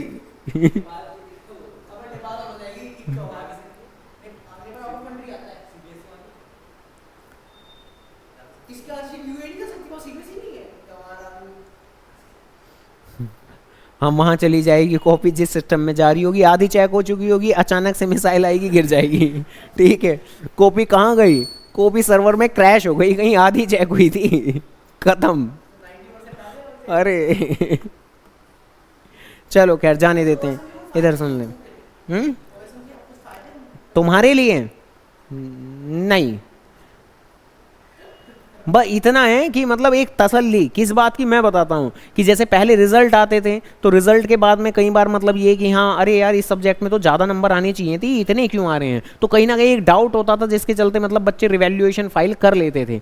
अब मतलब उनके दिल में कोई शक नहीं रहने वाला, मतलब अब तो अगर कम नंबर आ रहे हैं तुम चिल्लाते रहोगे अरे कम नंबर क्यों आ गए, तो ज़्यादा आने चाहिए थे, तुम कुछ नहीं कर सकते, रिवैल्यूएशन फाइल नहीं कर सकते, नीड ही नहीं है कुछ भी, क्योंकि अब ना मार्क्स टोटलिंग में कोई एरर हुआ होगा ना कुछ हुआ होगा, तो अपने पेरेंट्स को नहीं बोल सकते, कुछ नहीं बोल सकते। तो ये है कि अब जो है ना रिजल्ट वो फाइनल है, अब कोई डाउट नहीं रह जाएगा। अब ये अच्छी बात है बुरी है, अब जैसी भी है बात है, तो ये इम्पैक्ट मतलब इम्पैक्ट बोलूंगा मैं इस चीज को, ये इम्पैक्ट पड़ा है बच्चों के ऊपर तो इस चीज का, ठीक है तो बस ये बात है, बाकी और कुछ नहीं। खैर आ जाते हैं तो डेफिनेशन वाइज अगर बात करें तो एक्सेस डिमांड कौन सी सिचुएशन होती है, जब डिमांड ज्यादा है या कम, तो ज्यादा, तो यानी कि जब AD it refers to a situation when AD is more than the AS corresponding to, अब ये मेजरमेंट कहां करते हैं, फुल एम्प्लॉयमेंट लेवल पर, तो ये वर्ड बहुत जरूरी है, corresponding to full employment level of output in economy. और ऐसी डेफिशिएंट डिमांड के केस में definitely AD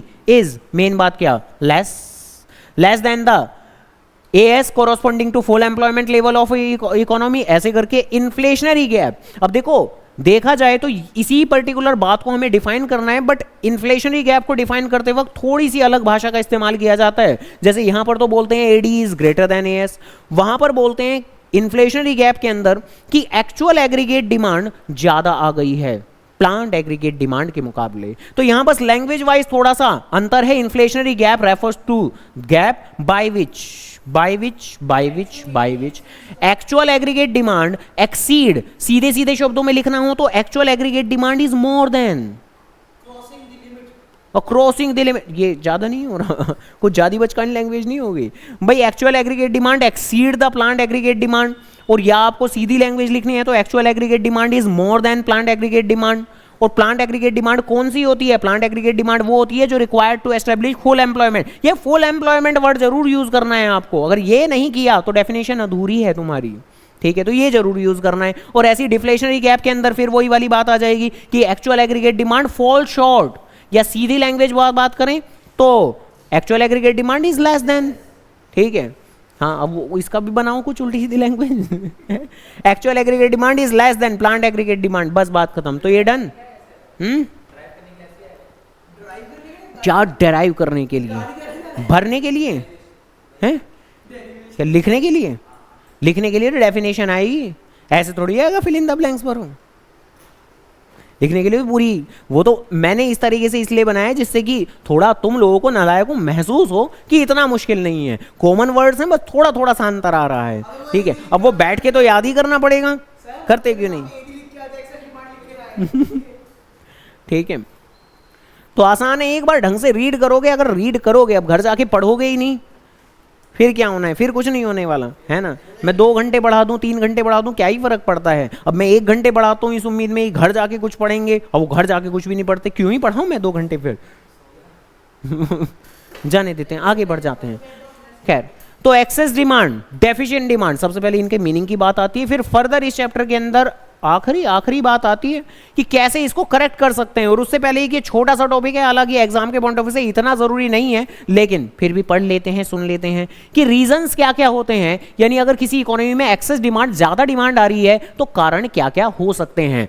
propensity to consume, यानी लोगों की खर्च करने की टेंडेंसी ज्यादा रही होगी या कम रही होगी। अब डिमांड अगर ज्यादा आ रही है तो डिमांड ज्यादा आने का मतलब कि वो खरीद ज्यादा रहे हैं, कंज्यूम ज्यादा कर रहे हैं, तो कंजम्पशन हैबिट ज्यादा हो रही है, उनकी जरूरत से ज्यादा हो रही है, एक्चुअल डिमांड ज्यादा कर रहे हैं वो लोग। तो ऑब्वियस सी बात है कि ज्यादा ज्यादा ज्यादा वाली बात बोलेंगे। और टैक्सेस, टैक्सेस क्या लगता है उस इकोनॉमी के अंदर ज्यादा रहे होंगे या कम? कम रहे होंगे, तभी तो ये इतने चौड़े हो रहे हैं कंज्यूमर लोग हैं कि डिमांड है ना, तो डिमांड ज्यादा कर रहे हैं। गवर्नमेंट एक्सपेंडिचर का क्या,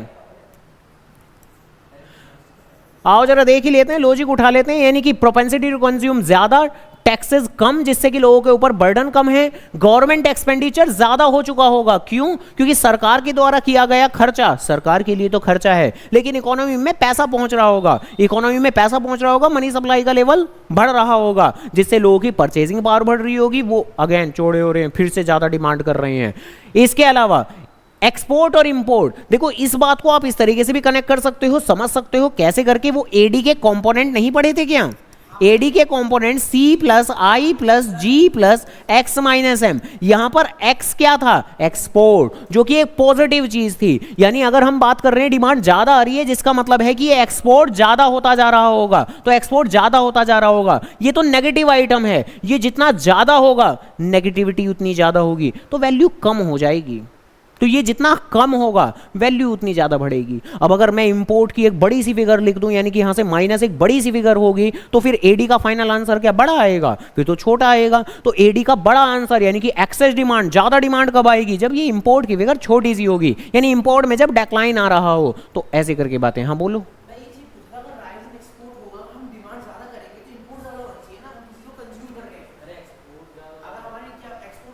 इस बात का मतलब ये है, एक्सपोर्ट के ज्यादा होने से डिमांड ज्यादा क्यों बोला जाता है? इस बात का मतलब यह है कि हमारे भाई एक्सपोर्ट का मतलब क्या होता है कि हम सामान बेच रहे हैं, डन, हम सामान बेच रहे हैं, यानी हमारी इंडियन गुड्स की डिमांड ओवरऑल पूरी दुनिया में बढ़ रही है। हाँ जी, नहीं, इंडिया के लोगों की नहीं, वस्तुओं की बात करते हैं हम। तो एक्सपोर्ट के केस में हम जो बेच रहे हैं तो कब बिक पा रहा है? जब डिमांड ज्यादा आ रही है। ऐसी करके बातें हैं। अरे ठीक है, और बस इसी की रिवर्स कैल बातें बन जाएंगी इधर, जस्ट उल्टा उल्टा उल्टा। ठीक है, बाकी इतना इंपॉर्टेंट नहीं है। फाइनली आगे बढ़ जाते हैं, और आगे ये हैं हमारे कि बेसिकली मेजर्स क्या क्या होते हैं एक्सेस डिमांड या डेफिशिएंट डिमांड को ठीक करने के लिए। एक फिस्कल मेजर्स होते हैं, जो कि किसके होते हैं? सरकार के, जहां सरकार के हाथ में बस दो ही बातें हैं, एक टैक्स, टैक्स लगाने से क्या होता है? लोगों के ऊपर बर्डन बढ़ता है या कम हो जाता है? बढ़ता है। अच्छा, ये एक्सेस डिमांड में हम चाहेंगे क्या? लोगों के ऊपर बर्डन डालना या लोगों को थोड़ा रिलीफ देना, थोड़ा आराम देना? तो क्या, तो एक्सेस डिमांड, लोग ज्यादा डिमांड कर रहे हैं तो लोगों के ऊपर बर्डन डालने की कोशिश करेंगे हम, ऑब्वियस सी बात है। तो कभी भी अगर इकोनॉमी के अंदर इन्फ्लेशन या एक्सेस डिमांड को करेक्ट करना है, तो एक्सेस डिमांड को करेक्ट करने के लिए क्या किया जाएगा? बर्डन डालना है हमें। इकोनॉमी में पैसा पहुंचाना है या निकालना है? निकालना। पहुंचाना क्यों है? पहुंचाने से और बुरी स्थिति हो जाएगी। तो अगर मैं बात करूं टैक्सेस की, तो एक्सेस डिमांड में तो टैक्स बढ़ा दिया जाता होगा लोगों पे बर्डन डालने के लिए। बल्कि गवर्नमेंट स्पेंडिंग, तो गवर्नमेंट स्पेंडिंग तो सरकार के द्वारा किया गया खर्चा है, जो इकोनॉमी में मनी सप्लाई के लेवल को आमतौर पर बढ़ा देता है। तो एक्सेस डिमांड में क्या करेंगे हम? क्या हम चाहेंगे कि मनी सप्लाई और बढ़ जाए? नहीं, हम तो चाहेंगे मनी सप्लाई कम हो जाए। तो गवर्नमेंट स्पेंडिंग कम हो जाती है, सरकार जो भी अपनी योजनाएं होती हैं, जो भी प्लान्स होते हैं, तो उसको कुछ वक्त के लिए पोस्टपोन कर देती है कि अभी अभी अभी नहीं करते ये काम, वरना इकोनॉमी के अंदर जो इन्फ्लेशन है, जो एक्सेस डिमांड है, वो और ज्यादा बढ़ने के चांसेस हैं। ऐसे करके बातें वगैरह वगैरह। और इसके अलावा फिर ये जो मॉनेटरी मेजर्स हैं, ये वही अपने आरबीआई वाले जो कि हम पढ़ते हैं कहाँ? मनी एंड बैंकिंग के अंदर। नहीं जी, नहीं जी। तो बेसिकली ये फिस्कल मेजर हैं सरकार वाले, जो कितने हैं? जो बस दो ही हैं, एक टैक्स और दूसरा गवर्नमेंट स्पेंडिंग। मॉनेटरी मेजर कितने हैं? मॉनेटरी मेजर तो बहुत सारे होते हैं, आओ जरा देखें। तो फिस्कल मेजर कौन से होते हैं? तो फिस्कल मेजर तो दो ही हैं, एक टैक्स और एक गवर्नमेंट स्पेंडिंग। मॉनेटरी मेजर्स कौन से होते हैं? तो बहुत सारे होते हैं, bank rate, repo rate, open market operation, LRR, CRR वगैरह वगैरह, margin requirement, moral suasion, selective credit control. हाँ हाँ हाँ, जाने देते हैं, अभी पढ़ लेते हैं। खैर, तो देखो एक्सेस डिमांड जहां पर हम चाहते हैं कि लोगों के ऊपर बर्डन ज्यादा हो, तो लोग तो ऑलरेडी ज़्यादा डिमांड कर रहे हैं, तो लोगों के ऊपर बर्डन ज़्यादा हो, हमें बर्डन डालना है, तो टैक्स का क्या किया जाए? क्या कम कर दें? नहीं, बढ़ा देंगे हम टैक्स। तो टैक्स बढ़ा देंगे और गवर्नमेंट स्पेंडिंग क्या करेंगे? क्या गवर्नमेंट स्पेंडिंग तो कम करेंगे जिससे इकोनॉमी में कम पैसा जाए। तो डन डन डन डन, यानी यहां पर तो क्या करने वाले हैं? तो टैक्स को तो बढ़ा देंगे, इंक्रीज कर देंगे, और गवर्नमेंट स्पेंडिंग को तो कम कर देंगे। गलत लिखा हुआ था। खैर, इसके अलावा डेफिशिएंट डिमांड में उल्टा करेंगे। यहां हमारा मेन पर्पस क्या होता है? यहां हमारा पर्पस क्या रहता है? लोगों को रिलीफ देना। तो अपने माइंड के अंदर ये पेपर में नहीं लिखना कभी भी आपको, ये आपको माइंड में याद रखना है कि एक्सेस डिमांड के केस में हम लोगों के ऊपर बर्डन डालना चाहते हैं, यानी कि एक तरीके से इकोनॉमी के अंदर मनी सप्लाई के लेवल को कम करना चाहते हैं। मनी सप्लाई का ही लेवल कम करने के लिए टैक्स बढ़ा दो, गवर्नमेंट स्पेंडिंग कम कर दो, और यहां रिलीफ देने के लिए यानी मनी सप्लाई के लेवल को बढ़ाने के लिए टैक्स का बर्डन कम कर देंगे। उल्टा उल्टा हो गया तो टैक्स का बर्डन कम कर देंगे और बल्कि इकोनॉमी में और पैसा पहुंचाने के लिए बढ़ा देंगे। हम मार दो अरे मार दूंगा मैं तेरे हाँ भैया, खैर, तो जरा आराम से, एक्सेस डिमांड की सिचुएशन के अंदर हम मनी सप्लाई के लेवल को क्या करना चाहते हैं? बढ़ाना या गिराना। तो मनी सप्लाई के लेवल को गिराना। अब यहां मैं इंडिविजुअली एक एक करके एक एक चीज का मीनिंग तो नहीं करूंगा एक्सप्लेन, वो तो बात करेंगे हम मनी एंड बैंकिंग के अंदर। लेकिन मनी एंड बैंकिंग के पर्सपेक्टिव से भी अभी के लिए इतना तो जरूर समझ सकते हैं हम कि यहां जो भी रिश्ता होता है ना, वो उल्टा होता है। ठीक है, रिश्ता, रिलेशनशिप है ना तो सुन लेते हैं। तो मनी सप्लाई के लेवल को गिराने के लिए सारी चीजों को बढ़ा देना है। किसको? बैंक रेट को या रेपो रेट को? सबको बढ़ा देना है। तो चाहे वो बैंक रेट हो, रेपो रेट हो, सारी चीजों को बढ़ा देना है, सबको बढ़ा देना है बस। अब कुछ चीजें ऐसी होती हैं जिसमें बढ़ाना घटाना की बात नहीं होती, जैसे ओपन मार्केट ऑपरेशन, जिसका मतलब क्या होता है? Buying and selling of securities. अब जब कहीं भी आरबीआई सेल करता है सिक्योरिटीज, तब क्या होता है? सिक्योरिटीज सेल करता है और इकोनॉमी से पैसा लेता है। तो इकोनॉमी से पैसा ले लेता है, तो ऑब्वियसली बात है इस तरह की सिचुएशन में सेल करेगा, क्योंकि हम चाहते हैं इकोनॉमी में से पैसे को खींच लें। तो खींचेंगे कैसे? सेल करके। बल्कि बाय करने से तो क्या होगा कि जिन भी लोगों के पास सिक्योरिटीज हैं, अगर उनसे आरबीआई सिक्योरिटीज परचेज कर ले तो उनको बदले में पैसा देना पड़ेगा, तो इकोनॉमी में पैसा पहुंच जाएगा। तो एक्सेस डिमांड के केस में सेल करता है, तो ये वाली बात याद रखना। बाकी चीजों के केस में वही बात है, बैंक रेट हो, रेपो रेट हो, एलआरआर, सीआरआर, मार्जिन रिक्वायरमेंट, जो भी चीजें हैं वो मनी सप्लाई हमें कम करनी है तो बढ़ा दो बस। ये मोरल सुएशन, जिसका मतलब क्या होता है कि हम कमर्शियल बैंक को परसुएड करते हैं, इन्फ्लुएंस करते हैं, किस चीज के लिए? क्या ज्यादा लोन देने के लिए? नहीं, कम लोन देने के लिए। तो इसलिए ये बात लिखी हुई है कि लेस ग्रांटिंग ऑफ लोन, यानी कि कम लोन दीजिएगा आप, ज्यादा लोन मत दीजिएगा। सिर्फ एसेंशियल सेक्टर को लोन दीजिएगा, नॉन एसेंशियल को ना ही दो तो अच्छा है। सेलेक्टिव क्रेडिट कंट्रोल का मतलब होता है कि यहां पर भी आरबीआई कमर्शियल बैंक्स को बोलता है क्या कि जो रूल्स एंड रेगुलेशंस हैं वो कम रखने हैं कि ज्यादा रखने हैं। क्रेडिट कंट्रोल, क्रेडिट मतलब उधार, कंट्रोल मतलब रूल्स एंड रेगुलेशन। तो आप लोन देते वक्त रूल्स एंड रेगुलेशन कम रखो या ज्यादा। तो अगर एक्सेस डिमांड है जहां हम चाहते हैं, क्या चाहते हैं? लोन ज्यादा या कम? लोन कम देना। तो लोन कम देना, तो रूल्स एंड रेगुलेशन को बढ़ाने का सजेशन दिया जाता है। बोला जाता है कि मोर रूल्स एंड रेगुलेशन,